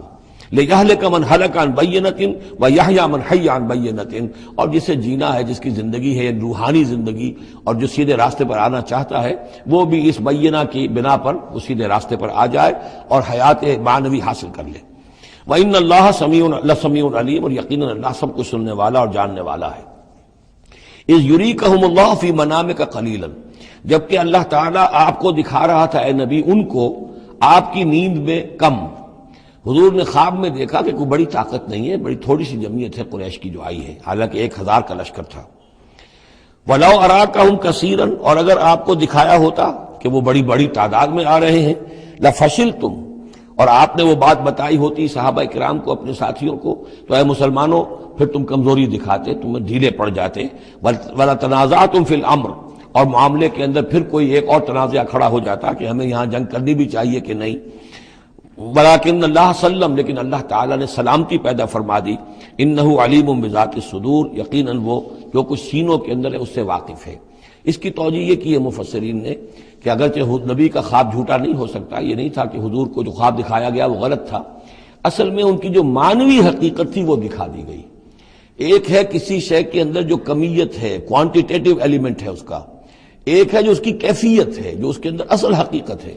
تو یہ بات جو ہے اچھی طرح سمجھ لینے کی ہے کہ مکے سے جو اصل نفری آئی تھی وہ تو ان عوام الناس کی تھی کہ جن کو بارے میں جن کو معلوم تھا کہ محمد ہمارے بہترین آدمی ہیں صلی اللہ علیہ وسلم، اور جو ان کے ساتھی ہیں وہ ہمارے گلے سرسبد ہیں، ہمارے خاندان کے قریش کے بہترین لوگ ہیں، اور پھر یہ کہ انہوں نے کوئی جرم نہیں کیا ہے، کوئی ظلم نہیں کیا ہے، وہ صرف ایک خدا واحد کا کے ماننے والے اور جو ہے وہ نیکیوں کا حکم دینے والے ہیں۔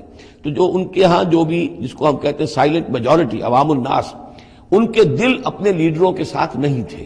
آ تو گئے تھے، وہ ظاہر ان کا جبر تھا، ان کا فیصلہ تھا، لیڈروں کا حکم تھا، آ گئے تھے، لیکن مارے باندھے کو آئے ہوئے تھے۔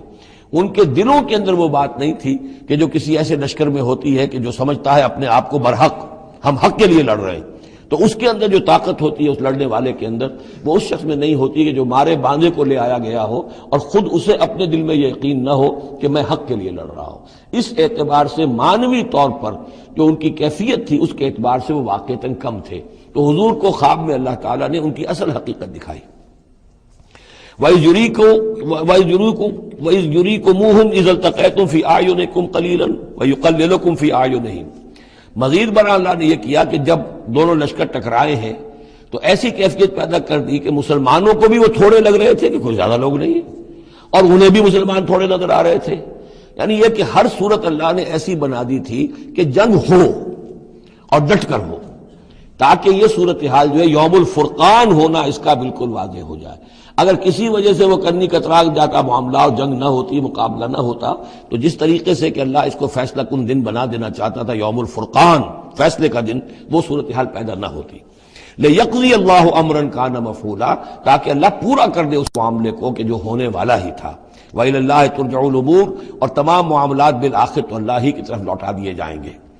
یا ایھا الذین آمنوا اذا لقیتم فئۃ فاثبتوا، اے اہل ایمان جب بھی اب تمہارا، اب چونکہ دور شروع ہو گیا ہے، اب تمہاری جد و جہد جو ہے وہ آخری مرحلے میں داخل ہو چکی ہے، مسلح تصادم کا آغاز ہو چکا ہے، اور یہ تو ابھی پہلی جنگ ہے، ابھی جنگیں اور آنی ہیں، اگلے ہی سال غزوہ احد ہو گیا۔ جب بھی تمہارا مقابلہ ہو کسی فوج سے فاثبتوا، پہلا حکم تو یہ ہے کہ پھر ثابت قدم رہو، قدم جمائے رکھو۔ دوسرا حکم وَاذْكُرُوا اللَّهَ كَثِيرًا، اور اللہ کا ذکر کرو کثرت کے ساتھ، لعلکم تفلحون، تاکہ تم فلاح پاؤ۔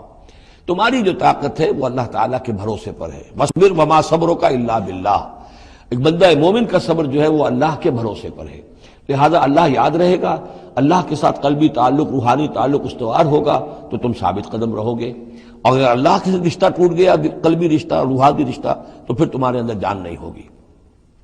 اور تیسرا حکم لعلکم تفلحون، تاکہ تم مراد پاؤ، اور تیسرا حکم اطیعوا اللہ ورسولہ، اور دیکھو تیسرا حکم یہ ہے کہ جو ڈسپلن ہے اس کی پابندی کرو، حکم مانو اللہ کا اور اس کے رسول کا۔ اب ویسے تو یہاں اللہ کا حکم بھی کہا گیا ہے، لیکن ظاہر بات ہے کہ وہاں تو ہر وقت جو حکم آتا تھا وہ رسول کا حکم آتا تھا، اس لیے کہ قرآن بھی آ رہا ہے تو رسول کی زبان سے ادا ہو رہا ہے، اور رسول اپنی جانب سے اپنی اجتہاد کے تحت، اپنی رائے کے تحت، اپنی تدبیر کے تحت کوئی رائے دے رہے ہیں تو ابھی حضور کی زبان مبارک سے ادا ہو رہا ہے. تو ویسے کہنے کو یہ اللہ اور اس کے رسول کی اطاعت کرو، لیکن عملاً وہ رسول اطاعت بن جاتی ہے. بمصطفیٰ برساں خیش را کے دی ہما اوست واطیعوا اللہ و رسولہ ولا تنازعوا، اور دیکھو آپس میں جھگڑو نہیں. یہی وہ الفاظ آئے ہیں جو سورہ آل عمران میں ہم پڑھ چکے ہیں. وَلَقَدْ صَدَقَكُمُ اللَّهُ وَعْدَهُ إِذْ تَحُسُّونَهُمْ بِإِذْنِهِ حَتَّى إِذَا فَشِلْتُمْ وَتَنَازَعْتُمْ فِي الْأَمْرِ وَعَصَيْتُمْ مِن بَعْدِ مَا أَرَاكُمْ مَا تُحِبُّونَ. اب یہ 1 سال بعد ہونے والا ہے. یہ 1 سال پہلے ان سے کہا جا رہا ہے نظم کی پابندی کرو، اطاعت رسول پر کاربند رہو. وَلَا تَنَازَعُوا، اختلاف نہ کرو، جھگڑا نہ ڈالو. فَتَفْشَلُوا، تو تم ڈھیلے پڑ جاؤ گے. وَتَذْهَبَ رِيحُكُمْ، اور تمہاری ہوا اکھڑ جائے گی. وَاصْبِرُوا، اور ثابت قدم رہو. إِنَّ اللَّهَ مَعَ الصَّابِرِينَ، یقیناً اللہ تعالیٰ صابروں کے ساتھ ہے. اللہ کی نصرت، تائید اہل صبر کے ساتھ ہے. وَلَا تَكُونُوا كَالَّذِينَ خَرَجُوا مِن دِيَارِهِمْ بَطَرًا وَرِئَاءَ النَّاسِ، ان لوگوں کے مانند نہ ہو جانا کبھی جو نکلے تھے اپنے گھروں سے اتراتے ہوئے، اینٹتے ہوئے، اکڑتے ہوئے لوگوں کو دکھانے کے لیے. یہ وہ قریش کا لشکر جب چلا ہے تو ابو جہل نے جو بھی ساز و سامان کیا تھا اس کے لیے ڈھول ڈھمکا بھی تھا، اور اس کے ساتھ جو ہے ہر طرح کا لاؤ لشکر. تو وہ تو جا رہے تھے بالکل اس خیال سے کہ فتح ہماری ہے ہی ہے اور ہم مسل کر رکھ دیں گے، جیسے مچھر کو مسل دیا جاتا ہے. یہ مسلمان ہیں کتنے، وہ جو ہے خوب اپنے شان و شوکت کا مظاہرہ کرتے ہوئے جا رہے تھے. وَيَصُدُّونَ عَن سَبِيلِ اللَّهِ، اور حقیقت کیا تھی کہ اللہ کے راستے سے روک رہے تھے. وَاللَّهُ بِمَا يَعْمَلُونَ مُحِيطٌ، اور جو کچھ وہ کر رہے تھے اللہ اس کا احاطہ کیے ہوئے تھا. اللہ کے قابو سے باہر جانے والی ان کی کوئی تدبیر نہیں تھی. وَإِذْ زَيَّنَ لَهُمُ الشَّيْطَانُ أَعْمَالَهُمْ، اور جب کہ شیطان نے ان کے لیے ان کے اعمال کو مزین کر دیا تھا. وَقَالَ لَا غَالِبَ لَكُمُ الْيَوْمَ، اور اس نے ان کے کان میں یہ پھونک ماری تھی، یہ وسوسہ ڈالا تھا، آج تم پر کوئی غالب نہیں آ سکتا. مکے سے نکلی ہو نفری اور 1000 کی، یہ تو گویا کہ بڑی انہونی سی بات تھی. عرب کے اندر اس طرح کے مواقع بہت کم آتے تھے. تو گویا کہ وہ انہیں پٹیاں پڑھاتا آ رہا تھا، پھونکے مارتا آ رہا تھا، آپ پر کوئی غالب نہیں آ سکتا. لا غالب لکم اليوم من الناس، کوئی انسانوں میں سے تم پر غالب نہیں آ سکتا. وانی جار لکم، اور میں بھی تمہارے ساتھ ہی ہوں. فلما تراءت الفئتان، اور جب دونوں لشکروں نے ایک دوسرے کو دیکھا، آمنے سامنے ہوئی. نکص علی عقبیہ، تو وہ شیطان اپنی ایڑیوں کے بل پیچھے مڑ گیا، بھاگا. وقال، اور اس نے کہا انی بریء منکم، میں تم سے لا تعلق ہوں، میرا تم سے کوئی تعلق نہیں. انی ارا ما لا ترون، میں وہ کچھ دیکھ رہا ہوں جو تم نہیں دیکھ رہے. فرشتوں کو دیکھنا جو ہے، چونکہ یہ بھی ناری مخلوق ہے، نور اور نار میں بڑا قرب ہے. نوری مخلوق ہے ملائکہ، اور ناری مخلوق ہے جن، اور یہ جن ہے عزازیل، ابلیس. تو اس کو نظر آ گیا فرشتے آ رہے. انی ارا ما لا ترون، میں وہ کچھ دیکھ رہا ہوں جو تم نہیں دیکھ سکتے. انی اخاف اللہ، مجھے اللہ کا خوف ہے. واللہ شدید العقاب، اور اللہ سزا دینے میں بہت سخت ہے. اذ یقول المنافقون والذین فی قلوبہم مرض، اب یہ ایک نقشہ تو یہ تھا کہ جب چلے آ رہے تھے قریش کا لشکر لے کر ابو جہل اور اس کے ساتھی سردار، اور ادھر شیطان بھی ان کو پہلے تو پیٹھ ٹھوکتا ہوا آ رہا ہے، اور عین وقت پر جو ہے وہ ان کو ساتھ چھوڑ کر بھاگا ہے. ادھر جب مدینے کے اندر اب جہاں وہاں سے مسلمان چلے تھے، حضور چلے تھے، تو جو کوئی منافق پیچھے رہ گئے تھے وہ اب باتیں کر رہے تھے. اذ یقول المنافقون والذین فی قلوبہم مرض، جبکہ کہہ رہے تھے وہ منافق لوگ اور وہ لوگ کہ جن کے دلوں میں روگ تھا. غر ہؤلاء دینہم، ان مسلمانوں کو تو ان کے دین نے بالکل دھوکے میں ڈال دیا ہے، مت ماری گئی ہے، دماغ خراب ہو گیا ہے، قریش سے ٹکرانے چلے ہیں، ان کی عقل جواب دے گئی ہے. ہم تو پہلے بھی سمجھتے تھے کہ یہ سفہاء ہیں، بے وقوف ہیں، احمق ہیں، لیکن اب تو معلوم ہوتا ہے کہ سرے سے مت ماری گئی. غر ہؤلاء دینہم، ان کے دین نے ان کی مت مار دی. ومن یتوکل علی اللہ فإن اللہ عزیز حکیم، انہیں کیا پتا کہ جو کوئی توکل کرے اللہ پر تو اللہ تعالیٰ زبردست ہے، حکمت والا. وَلَوْ تَرَىٰ يَتَوَفَّى الَّذِينَ كَفَرُوا الْمَلَائِكَةُ، اور کاش تم دیکھ سکتے جب کہ قبض کرتے ہیں فرشتے ان کافروں کو، ان کی جانوں کو. یضربون وجوہہم، ان کے چہروں پر ضرب لگاتے ہوئے، وادبارہم، اور ان کی پیٹھوں پر. وذوقوا عذاب الحریق، اور کہتے اب چکھو جلنے کا عذاب. ذالک بما قدمت ایدیکم، اور یہ وہ کچھ ہے جو تمہارے اپنے ہاتھوں نے آگے بھیجا ہے. وان اللہ لیس بظلام للعبید، اور یہ کہ اللہ تو ہرگز اپنے بندوں کے حق میں ظالم نہیں ہے، ظلم کرنے والا نہیں ہے.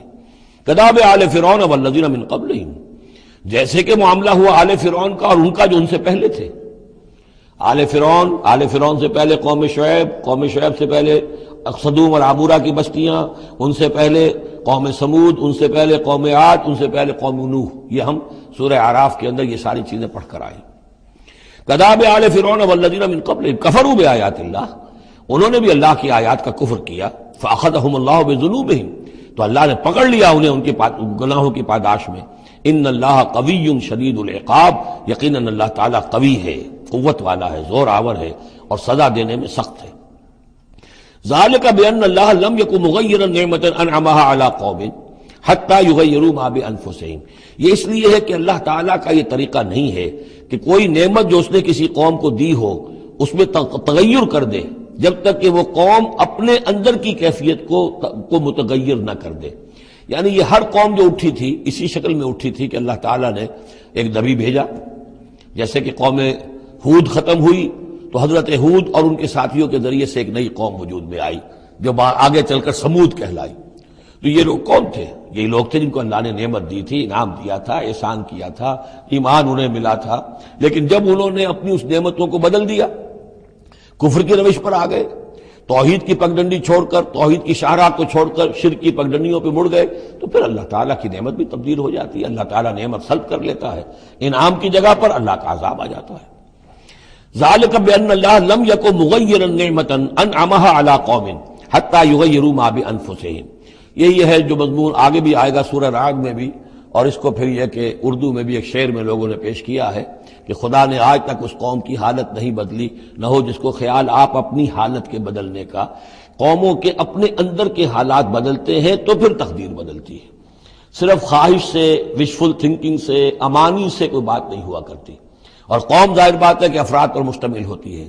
پہلے کچھ افراد بدلیں گے، ان کے اندر قلب ماہیت ہوگی، ان کا باطن بدلے گا، ان کی سوچ، ان کے نظریات، ان کے خیالات، ان کے مقاصد، ان کی دلچسپیاں، ان کی امنگیں تبدیل ہو جائیں گی. یہ اندر کے بدلے ہوئے لوگ جو ہیں جب کثیر تعداد میں ہوں گے تو پھر یہ مل جل کر زور لگائیں گے، طاقت لگائیں گے، معاشرے کو بدل دیں گے. اور پھر یہ اس طریقے سے کہ انقلاب آئے گا. چون بجاں در رفت جہاں دیگر شود، جہاں چو دیگر شد جہاں دیگر شود. جب یہ قرآن کسی کے اندر اتر جاتا ہے اس کے اندر ایک تبدیلی آ جاتی ہے، بالکل بدل جاتا ہے انسان اندرونی طور پر. اور یہ اندرونی تبدیلی ہے جو عالمی انقلاب تک ممتد ہو سکتی ہے. واللہ وان اللہ سمیع علیم، اللہ سب کچھ سننے والا جاننے والا ہے. کداب آل فرعون، جیسے کہ دستور تھا یا ہوا معاملہ آل فرعون کا، والذین من قبلہم، اور جو ان سے پہلے تھے، کذبوا بآیات ربہم، انہوں نے اپنے رب کی آیات کو جھٹلایا. فاہلکناہم بذنوبہم، تو ہم نے ان کو ہلاک کر دیا ان کے گناہوں کی پاداش میں. واغرقنا آل فرعون، اور آل فرعون کو ہم نے غرق کر دیا. وکل کانوا ظالمین، اور یہ سب کے سب ظالم تھے. ان شر الدواب عند اللہ الذین کفروا فهم لا یؤمنون، بدترین چوپائے اللہ کے نزدیک یہی لوگ ہیں، اللہ کے نزدیک جو کفر کرتے ہیں اور وہ ایمان نہیں لاتے. یعنی وہی جو آیت ہم پڑھ چکے سورہ اعراف میں کہ یہ لوگ انسان نظر آتے ہیں، حقیقت میں انسان نہیں ہیں. لہم قلوب لا یفقہون بہا ولہم اعین لا یبصرون بہا ولہم آذان لا یسمعون بہا اولئک کالانعام بل ہم اضل، وہ چوپایوں کے مانند ہیں بلکہ ان سے بھی گئے گزرے. اس لیے شر الدواب کہا گیا. تمام جانداروں میں اور جمان چوپایوں میں، جانوروں میں سب سے برے لوگ جو ہیں وہ یہ انسان نما حیوان ہیں کہ جن کے اندر عقل نہیں، جن کے اندر شعور نہیں، جو ایمان سے خالی ہیں اور کفر پر اور صرف دنیا کی لذتوں پر ریچھ گئے. الذین عاہدت منہم ثم ینقضون عہدہم فی کل مرۃ وہم لا یتقون، وہ لوگ کہ جن سے آپ نے اے نبی معاہدہ کیا تھا پھر وہ ہر مرتبہ اپنا عہد توڑتے ہیں اور اس کا کوئی ڈر نہیں رکھتے. اب یہ اشارہ ہو رہا ہے یہود کی طرف، کیونکہ حضور جب مدینے میں تشریف لائے تو میں نے آپ کو شروع میں بتا دیا تھا کہ آپ نے بہت بڑا یہ سمجھیے کہ اس کو Montgomery what, professor Montgomery what نے جس قدر تعریف کی ہے اس کی، اور سارے جتنے بھی الفاظ ہو سکتے تھے انگریزی زبان میں، اسٹیٹس مین شپ کہ حضور کا معاملہ، فہمی کا معاملہ، تدبر کا معاملہ، سیاست کو سمجھنے کا معاملہ، اس کی بہت بڑی بات یہ ہے کہ آپ نے یہودی قبائل جو تھے تینوں ان کو معاہدوں میں جکڑ لیا. تو یہ ایک بہت بڑا آپ کا کارنامہ تھا. لیکن اب ظاہر بات ہے جکڑے تو وہ گئے، اندر سے وہ دشمنی کرتے تھے، ساز باز کرتے تھے. اوپر معاہدہ ہے، اندر سے ساز باز چل رہی ہے، پیغامات بھیجے جا رہے ہیں قریش کو کہ کیا کر رہے ہیں آپ لوگ، کیوں دیر کر رہے ہیں، کیوں نہیں حملہ کرتے، ہم اندر سے آپ کی مدد کریں گے. تو یہ خدمت ابھی چل رہی تھی. تو فرمایا الذین عاہدت منہم ثم ینقضون عہدہم، وہ لوگ کہ جن سے نبی آپ نے عہد کیا، معاہدے کیے، اور وہ یہ کہ اپنے معاہدے توڑ رہے ہیں، فی کل مرۃ، ہر بار، وہم لا یتقون، اور وہ ڈرتے نہیں ہیں۔ فإما تثقفنہم فی الحرب، تو اگر آپ پا جائیں انہیں جنگ میں، فشرد بہم من خلفہم، تو ان کو ایسی سزا دیجئے کہ جو پیچھے ہیں ان کے ہوش ٹھکانے آ جائیں، لعلہم یذکرون، تاکہ انہیں عبرت حاصل ہو جائے۔ یعنی یہ کہ اب ایک تو یہ ہے کہ وہ کوئی صرف ان کی جو ہے وہ وہاں سے خطوط جا آ رہے ہیں، پیغام رسانی ہو رہی ہے، لیکن کہیں اگر ان میں اس کا کوئی شخص جنگ میں بھی پکڑا جائے، واقعتاً وہ جنگ میں شریک ہو جائے، قریش کی طرف سے آ جائے اور پکڑا جائے، تو پھر اس کو وہ سزا دیجئے کہ جو ایک کی سزا جو ہے وہ سینکڑوں کے ہوش ٹھکانے کر دے۔ یہ ہے مطلب۔ وَإِمَّا تَسْخَفَنَّهُمْ فِي الْحَرْبِ فَشَرِّدْ بِهِمْ، ایسی سزا ان کو دیجئے من خلفہم، کے جو ان سے پیچھے ہیں ان کے بھی ہوش ٹھکانے ہو جائیں، لعلہم یذکرون، شاید کہ پھر وہ نصیحت پکڑ لیں۔ وَإِمَّا تَخَافَنَّ مِنْ قَوْمٍ خِيَانَةً، اور اگر آپ کسی کو قومی سطح پر اندیشہ ہو جائے آپ کو کسی سے کہ وہ خیانت پر اتر آئی ہے، یعنی ایک ہے انڈیویجول ایکٹس، بنو قریظہ کا کوئی شخص ہے جو کام کر رہا ہے، بنو قریظہ کا سردار کہے گا صاحب مجھے کیا معلوم، یہ ایک شخص کا انڈیویجول معاملہ ہے، اس نے کوئی خط لکھ دیا ہوگا قریش کو یا کوئی سلسلہ جرمانی کیا ہوگا، لیکن یہ ہمارا اجتماعی معاملہ نہیں ہے، ہم معاہدے کے پابند ہیں۔ بنو قینقاع کا کوئی شخص اس نے کر دیا، تو اس کے لیے تو پہلا حکم آ گیا، وہ کہیں اگر مل جائے، جنگ میں مل جائے، کیونکہ ویسے تو اسے ہاتھ نہیں لگا سکتے، معاہدہ ہے ان کے ساتھ، تو معاہدہ ہے، اس کو کیا سزا دیں گے، لیکن یہ کہ جنگ میں کہیں آ جائے، اتنی جرأت کر جائے، تو پھر اس کو وہ سزا دیجیے گا کہ جو پیچھے بیٹھے ہوئے ہیں، جو ڈورے ہلا رہے ہیں، تارے ہلا رہے ہیں، ان کو بھی ہوش ٹھکانے آ جائے۔ لیکن یہ کہ اگر آپ کو اندیشہ ہو جائے کہ کوئی قبیلہ جو ہے وہ خلاف ورزی کرنے پر اتر آیا ہے، خیانت کرنے پر اتر آیا ہے، وَإِمَّا تَخَافَنَّ مِنْ قَوْمٍ خِيَانَةً، کسی کی طرف سے خیانت کا آپ کو اندیشہ ہی ہو جائے، فَانبِذْ إِلَيْهِمْ عَلَىٰ سَوَاءٍ، تو پھر پھینک دیجئے ان کی طرف کھلم کھلا، یعنی پھر معاہدے کو ایبروگیٹ کیجئے، کہہ دیجئے کہ آج سے ہمارا کوئی معاہدہ نہیں۔ یہ نہیں ہے کہ معاہدہ بھی قائم رہے اور آپ ان کے خلاف اقدام بھی کر دیں، یہ صحیح نہیں، اس لیے کہ یہ مقام جو ہے اخلاقی اعتبار سے بھی غلط ہے، اور خاص طور پر آپ کا مقام، مقام نبوت، اس کے اعتبار سے کسی درجے میں بھی نہیں ہے کہ کسی قوم کے ساتھ معاہدہ بھی ہے، آپ کو اندیشہ ہے کہ وہ خیانت کر رہے ہیں، تو آپ کھلم کھلا اعلان کر دیجئے کہ آج سے میرا اور تمہارا کوئی معاہدہ نہیں، پھر اقدام کیجئے۔ لیکن یہ کہ بغیر اس اعلان کے کوئی اقدام کرنا ان کے خلاف، یہ در حقیقت اللہ تعالیٰ جو اخلاق چاہتا ہے اہل ایمان کے، اس کے منافی ہے۔ وَإِمَّا تَخَافَنَّ مِنْ قَوْمٍ خِيَانَةً فَانبِذْ إِلَيْهِمْ عَلَىٰ سَوَاءٍ، اصل میں یہی وہ بات تھی جس کے حوالے سے مولانا مودودی مرحوم نے 1948 میں یہ جو جہاد کشمیر اس وقت ہو رہا تھا اس کے بارے میں رائے ظاہر کی تھی کہ ہندوستان کے ساتھ ہمارے سفارتی تعلقات ہیں، بھارت کے ساتھ ہمارا سارا معاملہ معاہدات کے اوپر چل رہا ہے، پھر اگر یہ کہ معاملہ جو ہے دوسری طرف ہم یہ شکل کر رہے ہیں کہ وہاں پر جنگ کا معاملہ کر رہے ہیں، تو یہ غلط ہے، شریعت کی روح سے، قرآن کی روح سے غلط ہے۔ ہمیں کھلم کھلا اعلان کرنا چاہیے، جو بھی ہو اللہ تعالیٰ پر بھروسہ رکھنا چاہیے، کھل کر سامنے آنا چاہیے۔ یہ یا کہ میز کے اوپر تو معاہدہ ہے، ہاتھ مل رہے ہیں اور میز کے نیچے سے ٹانگیں گھسیٹی جا رہی ہیں، یہ دنیا داروں کا دھندا تو ٹھیک ہے، لیکن اسلام کی روح سے ایک اسلام کے نام پر بننے والی مملکت کی حکومت کا یہ طرز عمل درست نہیں ہے۔ یہ تھا وہ معاملہ جو سن 48 میں مولانا مودودی نے یہ رائے ظاہر کی تھی، اور اس پر پھر کافی ان کے خلاف جو ہیں عوامی جذبات جو ہیں وہ بہت جو ہے اس وقت بہت بلند ہو گئے تھے، مشتعل ہو گئے تھے، اس لیے کہ عوام کی اپنی سوچ ہوتی ہے۔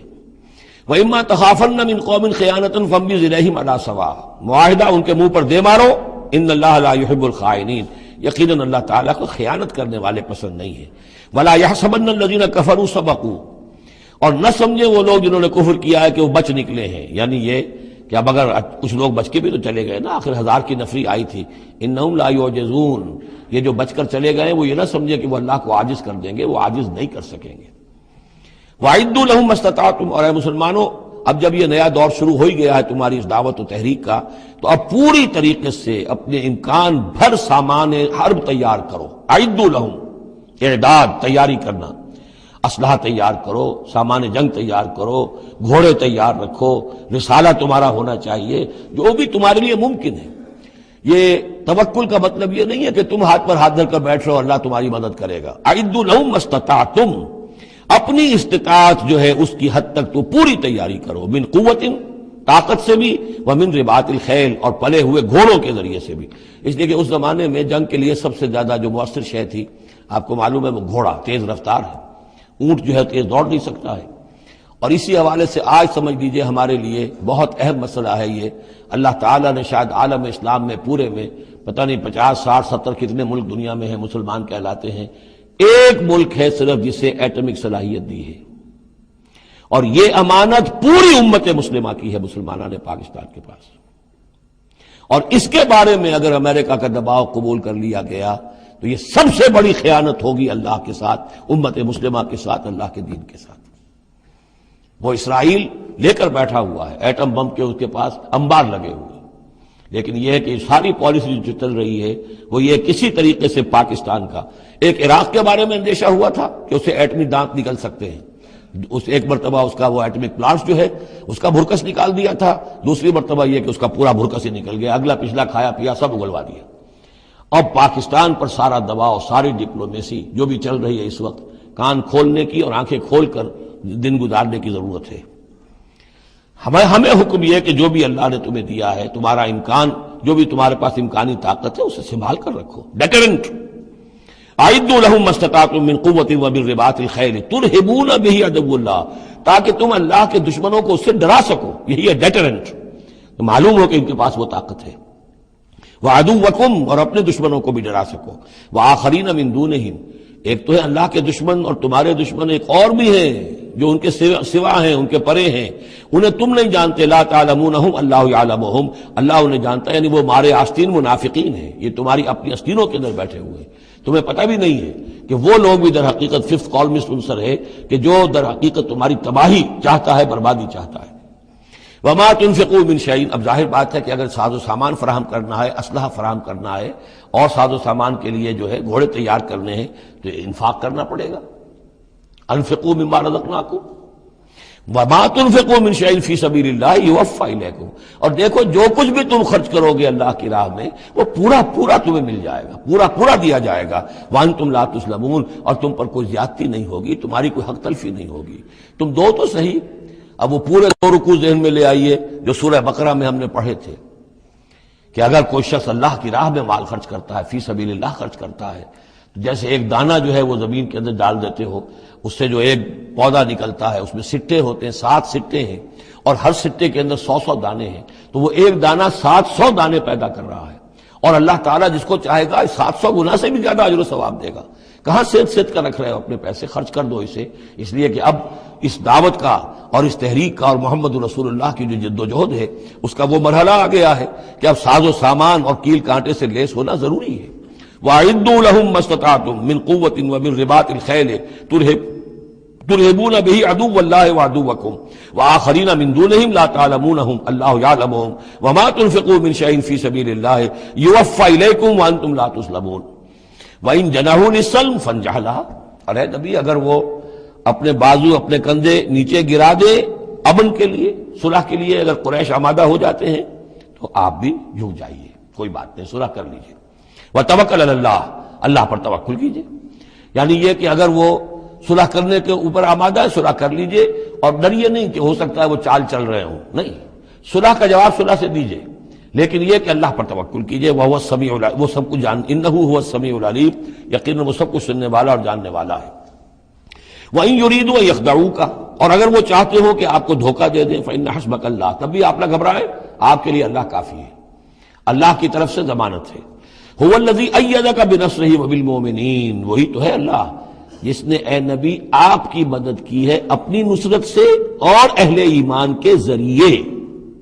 یہ ذرا نوٹ کیجئے، اللہ نے محمد کی مدد کی ہے اہل ایمان کے ذریعے. یعنی اللہ تعالیٰ کا یہ فضل ہوا محمد رسول اللہ صلی اللہ علیہ وسلم پر کہ ایسے صحابہ عطا فرمائے جو مخلص تھے، کہ جہاں آپ کا پسینہ گرا وہاں انہوں نے اپنی خون کی ندیاں بہا دی. حضرت موسیٰ کو ایسے ساتھی میسر نہیں آئے. کیا حال تھا جبکہ ان کو کہا گیا اللہ کی راہ میں جنگ کرو، اور ان کا فضل بنتا ربک فقاتل انا ہاؤنا قاعدون، جاؤ تم جاؤ، ہم بیٹھے ہیں یہاں. رب انی لا املک الا نفسی واخی فافرق بیننا وبین القوم الفاسقین. یہاں یہ ہوا تھا جب دوسری مرتبہ مقام صفرا پر جب ہوئی ہے جو مشاورت، اور وہ بڑی یوں سمجھیے کہ کانٹے کی مشاورت تھی، وہاں بھی کچھ لوگ زور دے رہے تھے مسلسل کہ چلیے ہمیں چلنا چاہیے پہلے قافلے کی طرف. وہ تو آپ کو سیرت کی کتابوں میں پڑھنا ہوگا، لیکن یہ ہے کہ اس وقت حضور کا منشا یہ تھا. آپ بار بار کہ اچھا آپ اور لوگ مشورہ دیں، اور لوگ بھی مشورہ دیں. حضرت مقداد نے کھڑے ہو کر یہی بات کہی رضی اللہ تعالیٰ عنہ، اے نبی آپ ہمیں موسیٰ کے ساتھی نہ سمجھیے جنہوں نے کہہ دیا تھا وَسَبْ أَنْتَ وَرَبُّكَ فَقَاتِلَا إِنَّا هُنَا قَاعِدُونَ، ہم آپ کے ساتھی ہیں، آپ جو حکم دیں ہم حاضر ہیں۔ حضرت ابوبکر نے تقریر کی، حضرت عمر نے تقریر کی، حضور دیکھ رہے ہیں انصار کا کیا منشا ہے، ان کی کیا رائے ہے۔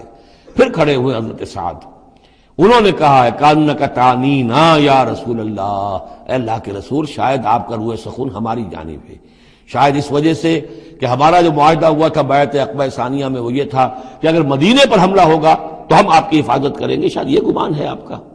فَإِنَّا آمَنَّا بِكَ وَصَدَّقْنَاكَ، ہم آپ پر ایمان لا چکے، ہم نے آپ کی تصدیق کی، ہم نے آپ کو اللہ کا رسول مانا، اب ہمارے پاس کوئی آپشن نہیں ہے۔ خدا کی قسم اگر آپ اپنا گھوڑا سمندر میں ڈال دیں گے ہم بھی آپ کے پیچھے اپنی سواریاں سمندر میں ڈال دیں گے، اور خدا کی قسم اگر آپ ہمیں کہیں گے ہم اپنی اونٹنیوں کو دبلا کر دیں گے، برق الغماد تک جا پہنچیں گے، یعنی یمن کا شہر ہے برق الغماد، وہاں تک پہنچ جائیں گے چاہے ہماری اونٹنیاں لاغر ہو جائیں۔ اس کے بعد حضور کا چہرہ کھل اٹھا کہ انصار کی طرف سے بھی ان کے ایک رئیس نے یہ بات کہی ہے، پھر آپ نے کہا چلو اب بدر کی طرف۔ تو یہ اللہ تعالیٰ نے گویا کہ حضور کی مدد کی ہے اہل ایمان سے۔ هو الذی ایدک بنصرہ، ایک تو اللہ کی مدد آئی آسمان سے، فرشتے آئے، اور ایک وبالمؤمنین، اور اہل ایمان کے ذریعے سے آپ کی مدد کی ہے۔ من انصاری الی اللہ، کون ہے میرا مددگار اللہ کی راہ میں۔ وَأَلَّفَ بَيْنَ قُلُوبِهِمْ، اور ان اہل ایمان کے دلوں میں اللہ نے محبت پیدا کر دی۔ لَوْ أَنفَقْتَ مَا فِي الْأَرْضِ جَمِيعًا مَا أَلَّفْتَ بَيْنَ قُلُوبِهِمْ، ارے نبی اگر آپ دولت کے ذریعے سے محبت پیدا کرتے کہ لوگوں کو زیادہ زیادہ ان کے دل کی نرمی کے لیے، تالیف قلب کے لیے جو ہے پیسے دیے جائیں، اگر زمین کی ساری دولت بھی آپ خرچ کر دیتے تو ان میں یہ تالیف، یہ الفت پیدا نہیں ہو سکتی تھی۔ وَلَٰكِنَّ اللَّهَ أَلَّفَ بَيْنَهُمْ، یہ تو اللہ تعالیٰ ہی نے ان کے مابین یہ الفت پیدا کر دی ہے۔ یہ ہم سورہ آل عمران میں بھی پڑھ چکے ہیں کہ تمہارا معاملہ جو ہے اِذْ كُنتُمْ أَعْدَاءً فَأَلَّفَ بَيْنَ قُلُوبِكُمْ فَأَصْبَحْتُمْ بِنِعْمَتِهِ إِخْوَانًا، آیت نمبر 103 ہے سورہ آل عمران کی۔ وَكُنْتُمْ عَلَىٰ شَفَا حُفْرَةٍ مِّنَ النَّارِ فَأَنقَذَكُم مِّنْهَا كَذَٰلِكَ يُبَيِّنُ اللَّهُ لَكُمْ آيَاتِهِ لَعَلَّكُمْ تَهْتَدُونَ، تم تو تباہی کے آگ کے گڑھے کے کنارے تک پہنچ چکے تھے۔ وَلَٰكِنَّ اللَّهَ أَلَّفَ بَيْنَهُمْ إِنَّهُ عَزِيزٌ حَكِيمٌ، یقیناً وہ زبردست ہے، حکمت والا۔ یا ایھا النبی حسبک اللہ ومن اتبعک من المؤمنین، اے نبی آپ کے لیے اللہ کافی ہے اور وہ کہ جو پیروی کر رہے آپ کی اہل ایمان میں سے۔ ایک ترجمہ تو اس کا یہ ہوگا، یعنی جو اگر اوپر والی آیت کے ساتھ اس کو جوڑے، ایک یہ بھی ہو سکتا ہے اے نبی اللہ کافی ہے آپ کے لیے بھی، اور جو آپ کی پیروی کرنے والے ہیں مسلمان ان کے لیے بھی، ان کے لیے بھی اللہ کفایت کرتا ہے، ان کی مدد کے لیے، ان کو سہارا دینے کے لیے۔ تو یہ ایسی کنسٹرکشن ہے جملے کی کہ دونوں معنی لیے جا سکتے ہیں۔ یا ایھا النبی حرض المؤمنین علی القتال، اب یہ تحریض کا لفظ پھر آ گیا جو سورہ نساء میں ہم پڑھ چکے ہیں۔ وحرض المؤمنین علی القتال، اے نبی شوق دلائیے، ترغیب دلائیے، ابھاریے، ایمان کے جذبات کو ذرا اپیل کیجئے اہل ایمان کے کہ وہ قتال پر آمادہ ہوں۔ یہ میں آپ کو بتا چکا ہوں کہ اعلان عام اس طریقے کا کہ فرض ہے جنگ میں نکلنا ہر مسلمان کے لیے، یہ صرف تبوک میں ہوا سن 9 میں جا کر۔ پورے 9 برس تک قتال فی سبیل اللہ کے لیے تحریض تھی، ترغیب تھی، اور یہ تحریض گاڑی ہو کر تحریض بن گئی، بس لازم نہیں تھا۔ اسی لیے ہم سورہ نساء میں پڑھ چکے ہیں کہ اس کے باوجود جو اس ترغیب کی وجہ سے آگے بڑھے، قتال کے لیے نکلے، ان کے اونچے درجات ہیں، لیکن یہ کہ جن لوگوں کو چونکہ فرض عین نہیں کیا گیا تھا لہذا اگر کوئی نہیں نکلے تو ان کے اوپر کوئی مواخذہ نہیں۔ لیکن یہ کہ غزوہ تبوک میں نفیر عام تھی کہ ہر صاحب ایمان کا نکلنا ضروری ہے۔ حرض المؤمنین علی القتال ان یکن منکم 20 صابرون، اگر تم میں سے 20 ہوں گے صبر کرنے والے، یغلبوا 200 تو وہ 200 پر غالب آ جائیں گے۔ وَإِن یکن منکم 100، اور اگر ہوں گے تم میں سے 100، یغلبوا 1000، وہ غالب آ جائیں گے 1000 پر، من الذین کفروا، کافروں میں سے، بأنہم قوم لا یفقہون، اس لیے کہ وہ سمجھ نہیں رکھتے۔ سمجھ سے مراد کیا ہے؟ انہیں اپنے موقف کی حقانیت کا یقین نہیں ہے۔ ایک شخص ہے جو جانتا ہے میں حق پر ہوں، میں حق کے لیے لڑ رہا ہوں۔ ایک شخص ہے ڈل مل ہے، ایسے ہی لڑ رہا ہے، مارے باندھے کو لڑ رہا ہے، کسی کے کہے سے آ گیا، مرسینری ہے، تنخواہ یافتہ ہے اس لیے آ گیا۔ اب اس میں اس میں زمین و آسمان کا فرق ہوگا۔ تو ان لوگوں کو چونکہ وہ شے حاصل نہیں ہے لہذا ان کی حالت کیا ہے کہ اگر آپ 10 ہوں گے 100 پر غالب آ جائیں گے۔ لیکن اس کے بعد جو اگلی آیت آ رہی ہے وہ گویا کہ اس کی کچھ عرصے کے بعد یقیناً نازل ہوگی جو یہاں شامل کر دی گئی۔ الآن خفف اللہ عنکم، اب اللہ نے تم پر سے تخفیف کر دی ہے، وعلم ان فیکم ضعفا، اور اللہ کے علم میں ہے یہ بات کہ تمہارے اندر کچھ کمزوری آ گئی ہے۔ لیکن یہ کمزوری کیسے آئی ہے اس کو سمجھ لینا چاہیے۔ سابقون الاولون مہاجرین اور انصار کے اندر کوئی کمزوری نہیں آئی معاذ اللہ، ابو بکر اور عمر میں یا سعد بن معاذ میں رضی اللہ تعالیٰ عنہ مجمعین، ان میں کوئی کمزوری نہیں آئی۔ لیکن جو نئے مسلمان آ رہے تھے، جن کی ابھی تربیت نہیں ہوئی تھی، اوسط گر رہا ہے۔ ظاہر بات ہے جو نئے لوگوں کی تعداد بڑھ رہی ہے، جن کی تربیت اتنی نہیں ہوئی ہے، جن کے اندر ایمان ابھی اتنا گہرا نہیں اترا ہے، اتنا راسخ نہیں ہوا ہے، تو اس کے حوالے سے اب فرض کیجئے کہ 1000 کے اندر پہلے تو ایسے ہوتے تھے کچے پکے جو ہیں وہ 20 ہیں، 50 ہیں، 100 ہیں، اب یہ ہے کہ ان کی تعداد بڑھتی جا رہی ہے اگر، تو نتیجہ کیا ہوگا کہ اوسط جو ہے وہ گر جائے گی۔ اس اوسط کے اعتبار سے اب تمہارے اندر کچھ کمزوری آ گئی ہے۔ فَإِن يَكُن مِّنكُم مِّئَةٌ صَابِرَةٌ يَغْلِبُوا مِئَتَيْنِ، اب بھی یہ ہے کہ اگر تمہارے اندر 100 ہوں گے کہ جو صبر کرنے والے ہوں گے وہ 200 پر غالب آ جائیں گے۔ وَإِن يَكُن مِّنكُمْ أَلْفٌ، اور اگر تم میں سے 1000 ہوں گے يَغْلِبُوا أَلْفَيْنِ بِإِذْنِ اللَّهِ، تو وہ 2000 پر غالب آ جائیں گے اللہ کے اذن سے۔ وَاللَّهُ مَعَ الصَّابِرِينَ، اور یقیناً اللہ صبر کرنے والوں کے ساتھ ہے۔ مَا كَانَ لِنَبِيٍّ أَن يَكُونَ لَهُ أَسْرَىٰ، اب یہ ایک اور بہت نازک معاملہ ہوا جو غزوہ بدر کے بعد، کہ وہ جو 70 قیدی پکڑے گئے ان کا کیا کیا جائے۔ جو قریش کے 70 قیدی، اب اس کی ایک شکل تو یہ تھی، مشاورت کی حضور نے، حضرت ابو بکر کی ایک رائے تھی، حضور کی اپنی رائے بھی وہی تھی، اس لیے کہ جو مزاج حضور کا تھا، آپ شفیق، نرم، رؤوف، رقیق القلب، یہی معاملہ حضرت ابو بکر کا تھا۔ حضرت عمر تھے سخت، اشدہم فی امر اللہ عمر، حضرت عمر کی یہ رائے تھی کہ ان سب کو قتل کر دینا چاہیے، اگر ہم نے فدیہ لے کر یا قوم معاف کر دیا، ویسے ہی چھوڑ دیا، یہ پھر دوبارہ آئیں گے، کفر کو تقویت حاصل ہوگی۔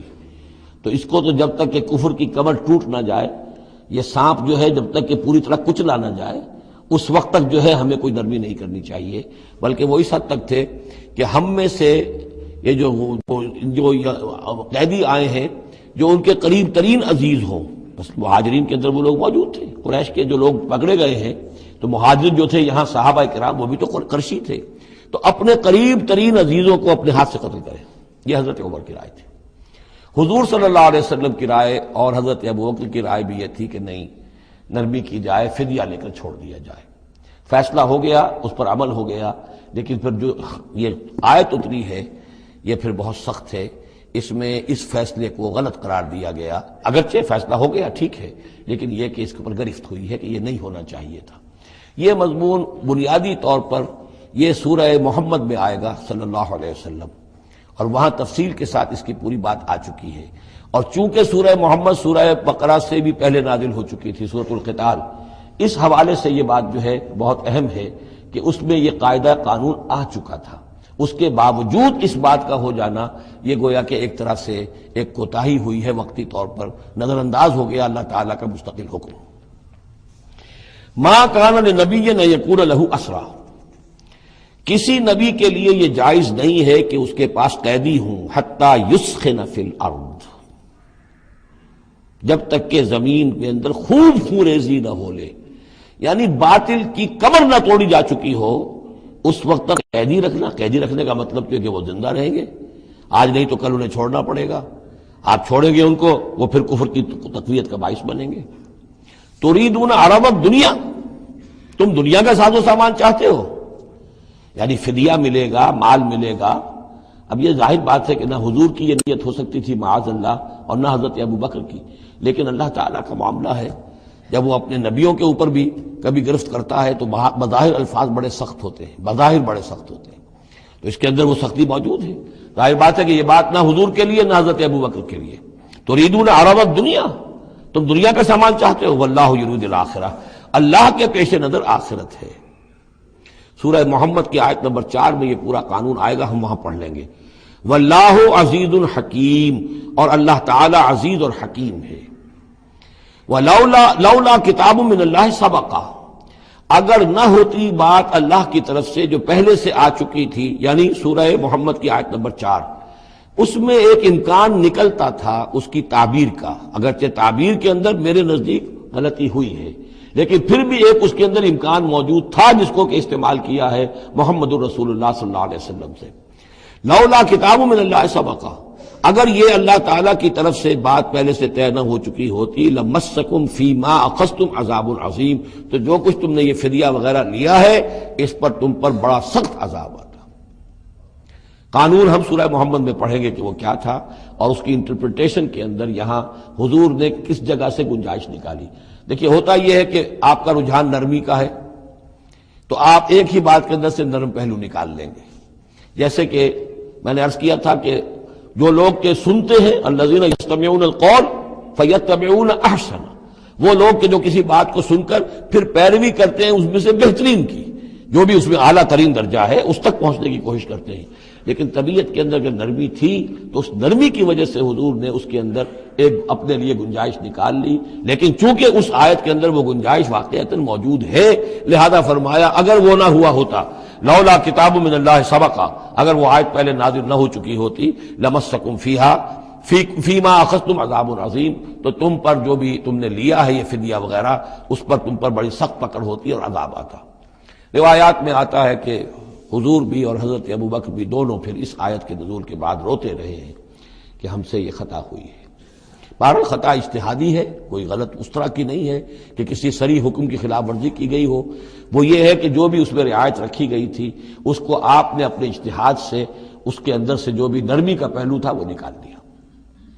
فَكُلُوا مِمَّا غَنِمْتُمْ حَلَالًا طَيِّبًا، تو اب کھاؤ جو تمہیں ملا ہے غنیمت. غنیمت میں وہ بھی ہے جو عین جنگ کے موقع پر مال غنیمت ملا، اور جو فدیہ اب مل رہا ہے وہ بھی غنیمت ہے. حلالا طیبا، کھاؤ اس میں کوئی اب تمہیں ہچکچاہٹ نہ ہو، حلال اور طیب ستھرا. واتقوا اللہ، اللہ کا تقوی اختیار کرو. ان اللہ غفور الرحیم، یقیناً اللہ تعالیٰ بخشنے والا رحم فرمانے والا ہے. یا ایھا النبی قل لمن فی ایدیکم من الاسریٰ، اے نبی کہہ دیجئے ان لوگوں سے جو آپ کے قبضے میں ہیں قیدی. اب قیدیوں میں جان لیجئے حضرت عباس ابن عبد المطلب بھی تھے رضی اللہ عنہ، جو حضور کے چچا تھے. گمان غالب یہ ہے کہ وہ ایمان تو لا چکے تھے، اپنے ایمان کا اعلان نہیں کیا تھا، لہذا جنگ میں کفار کے ساتھ ہو کر آئے تھے، وہ بھی گرفتار تھے. اور بھی کچھ لوگ تھے کہ جن کے بارے میں حضور جانتے تھے کہ یہ لوگ جو ہے اپنی دلی خواہش سے نہیں آئے ہیں، بلکہ یہ کہ اپنے سرداروں کے دباؤ کی وجہ سے آئے ہیں. لیکن قانون تو قانون ہے. تو اس طریقے کا معاملہ جب ہوا ہے، اور پھر حضور کے اپنے اقدامات، وہ قیدی ہیں ابو العاص، ان کی بڑی صاحبزادی زینب رضی اللہ تعالی عنہا نے پھر ان کے لیے اپنا وہ ہار بھیجا ہے جو حضرت خدیجہ نے انہیں شادی کے موقع پر دیا تھا. تو یہ ایسی کیفیات ہیں. ہم جب پڑھتے ہیں ان چیزوں کے تو ہمارے لیے تو ایک تعلق جو ہے وہ ایک ماضی کی تاریخ کے قصوں کی ہے. وہاں تو یہ خونی رشتے بھی تھے، تعلقات بھی تھے، ایک ہی خاندان ہے، ایک ہی قبیلہ ہے، اسی کے لوگ آئے ہوئے ہیں. تو اب حضور کے دل میں جو ہے اس وقت سنا یہ ہے کہ جب رات کے وقت کراہ رہے تھے حضرت عباس، انہیں باندھا ہوا تھا، سخت ظاہر بات ہے قیدیوں کو جکڑا ہوا ہے رسیوں کے اندر، تو ان کے جو اتنا بند تھے کہ سخت تھے، وہ جو بند تھے جن میں بندھے ہوئے تھے کہ کراہ رہے تھے، تو حضور نے کہا تمام قیدیوں کے بند ڈھیلے کر دو. یہ نہیں کہا کہ صرف عباس کا بند ڈھیلا کر دو، بلکہ آپ نے ان کی کراہنے کی آواز سن کر پھر آپ نے فرمایا سب کے بند ڈھیلے کرو، اتنا سخت ان کو نہ باندھو. تو اس طرح کا معاملہ جو ہے اس کو ذہن میں رکھیے. یا ایھا النبی قل لمن فی ایدیکم من الاسریٰ، کہہ دیجئے ان سے جو آپ کے ہاتھ میں اب قیدی ہیں، ان یعلم اللہ فی قلوبکم خیرا، دیکھو اگر جو کچھ تمہارے دلوں میں ہے اللہ کے علم میں ہے کہ وہ خیر ہے، یؤتکم خیرا مما اخذ منکم، تو جو کچھ تم سے اس وقت لیا گیا ہے اس سے بہتر اللہ تمہیں دے دے گا. یعنی یہ کہ نیت کا معاملہ تمہارا اور اللہ کے مابین ہے. ہمارا معاملہ قانون کا ہے. تم آئے کفار کے ساتھ جنگ کرتے ہوئے آئے ہو، پکڑے گئے ہو، اب ان میں کوئی ڈسکریمنیشن نہیں ہو سکتی. کوئی شخص کہے کہ نہیں صاحب میں تو مجبوراً آیا تھا، اور میں تو کسی کے کہنے میں آیا تھا، اور میں تو حقیقت میں تو اسلام لا چکا تھا، یہ بات جو ہے اب نہیں چلے گی.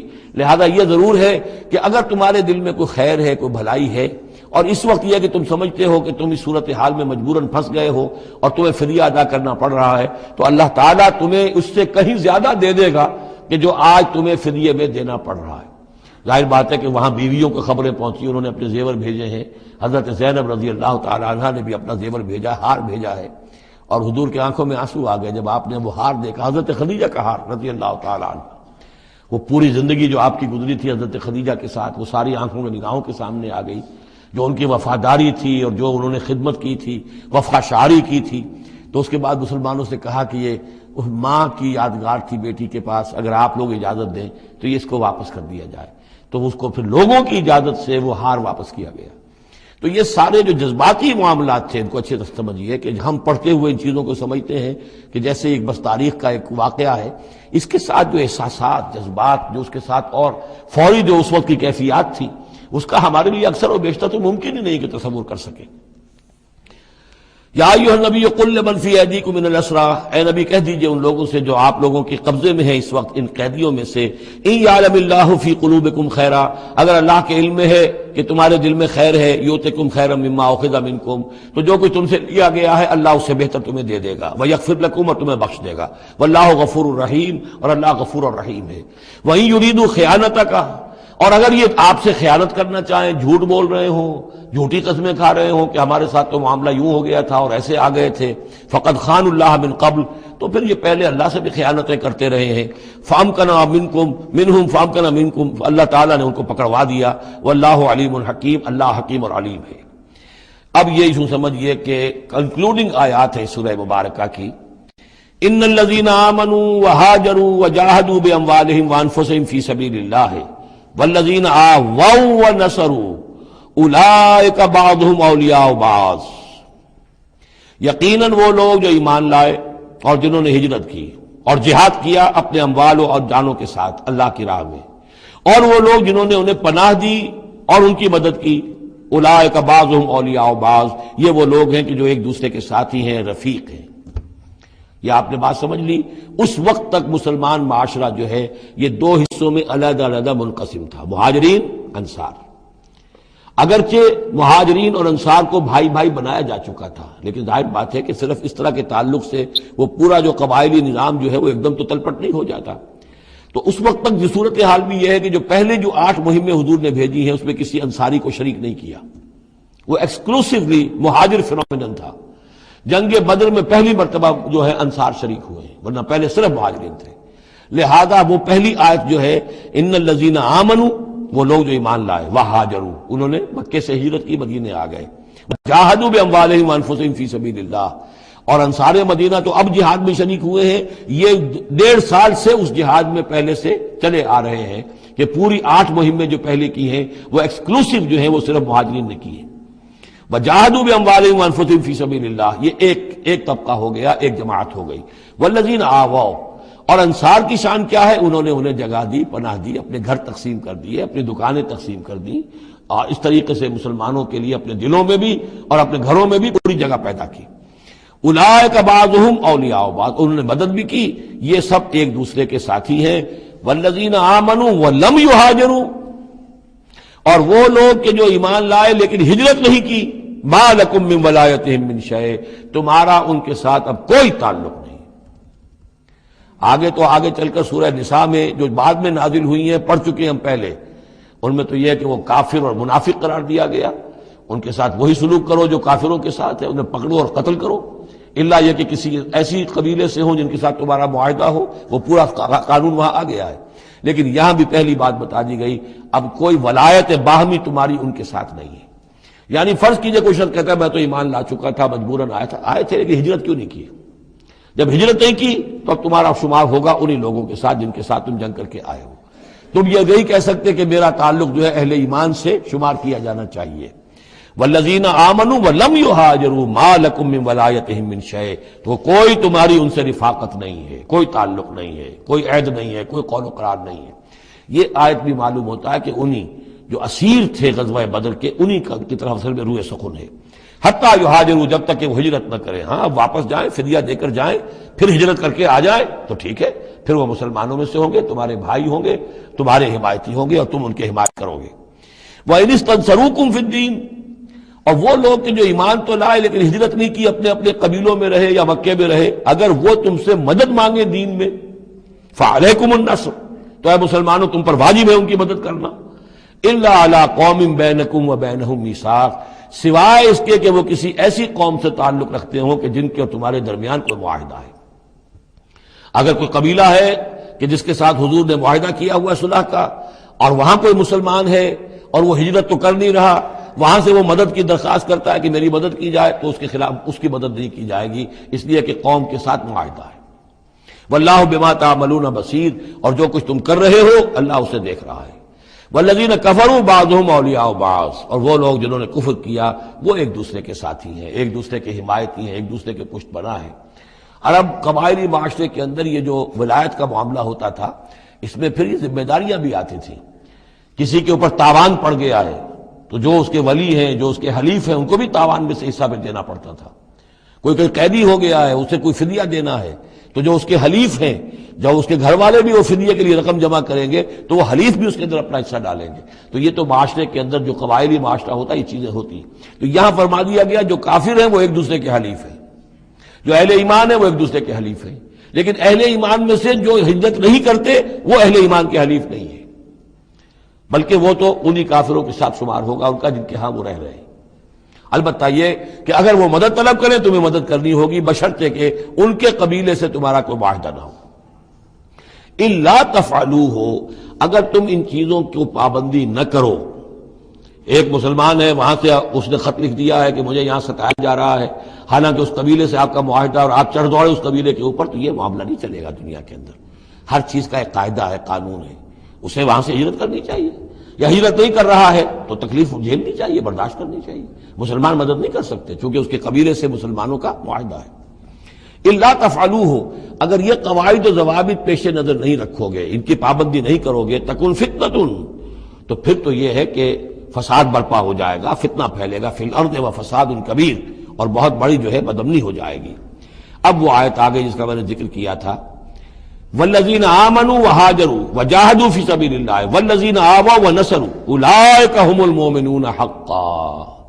اب ان دو طبقات کو جمع کر دیا گیا، والذین آمنوا وہاجروا وجاہدوا فی سبیل اللہ والذین آووا ونصروا۔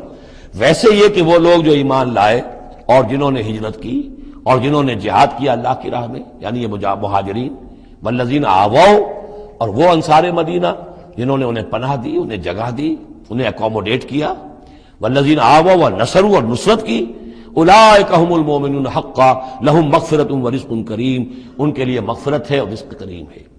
تو مومن حقیقی کی تعریف یہاں پر جو آئی ہے دو حصوں میں بٹ کر، وہ میں چاہتا ہوں کہ پھر اچھی طریقے سے آپ سمجھ لیں، انتہائی اہم بات ہے یہ۔ ایک مسلمان کے لیے بنی الاسلام علی خمس، 5 چیزیں ہیں، کلمہ شہادت، نماز، روزہ، حج، زکوٰۃ۔ لیکن حقیقی مومن ہونے کے لیے 2 چیزیں اور بڑھیں گی، صرف شہادت نہیں، یقین قلبی، اور نماز، روزہ، حج، زکوٰۃ کے ساتھ جہاد فی سبیل اللہ۔ گویا کہ 7 چیزیں ہوں گی، 7 شرطیں پوری ہوں گی تو ایک شخص بندہ مومن کہلائے گا۔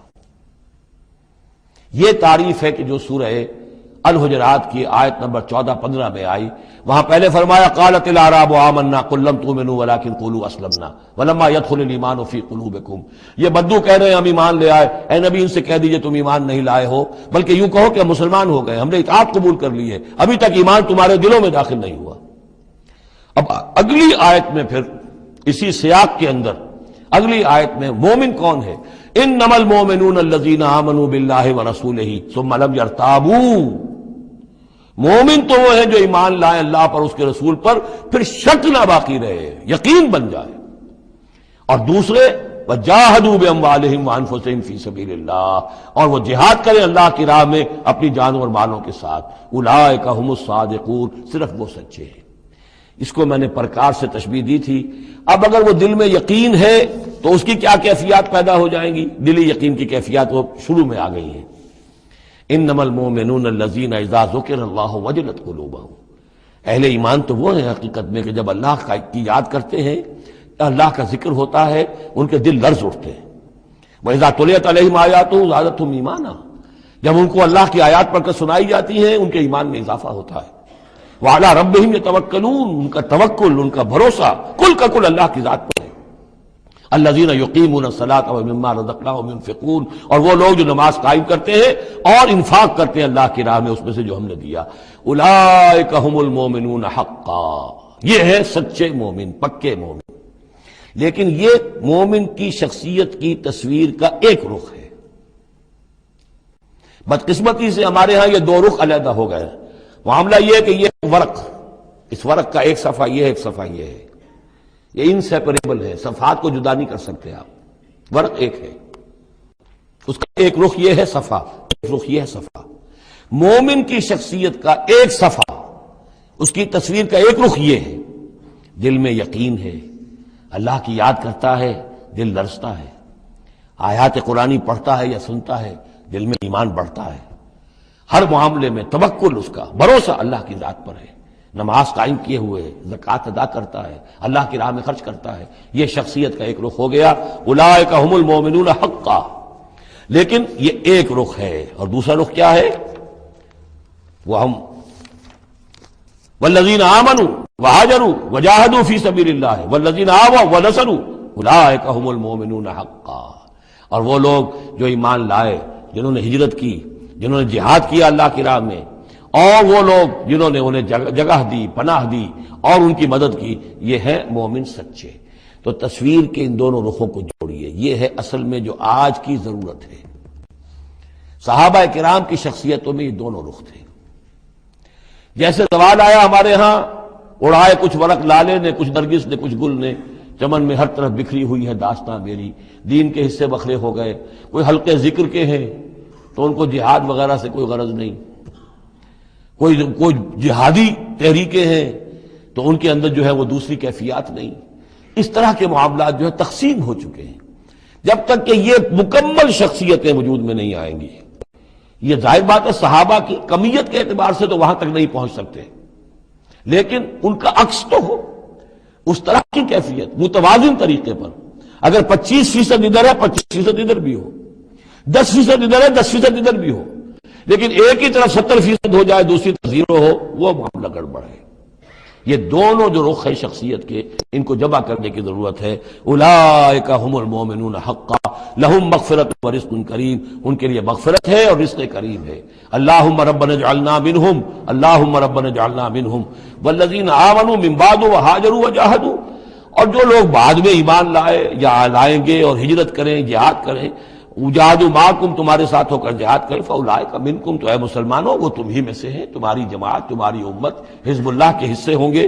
وَأُولُو الْأَرْحَامِ بَعْضُهُمْ أَوْلَىٰ بِبَعْضٍ فِي کتاب اللہ، البتہ اللہ کا جو قانون ہے، جو شریعت ہے، مثلا جو وراثت کا معاملہ ہے، اس کا تعلق جو اولو الارحام کے ساتھ ہے۔ یہ جو بھائی چارہ تھا اس کے بنا پر وراثت نہیں ہے، وراثت ہوگی وہی جو رحمی رشتے ہیں جن کے بنا پر کہ وراثت کا قانون بنا دیا گیا۔ اولو الارحام بعضهم اولیٰ ببعض فی کتاب اللہ، اللہ کی شریعت کے ضابطے کے قانون میں بہرحال جو رحمی رشتے ہیں وہ یقیناً مقدم ہیں۔ ان اللہ بکل شیء علیم، یقیناً اللہ تعالی ہر چیز کا علم رکھتا ہے۔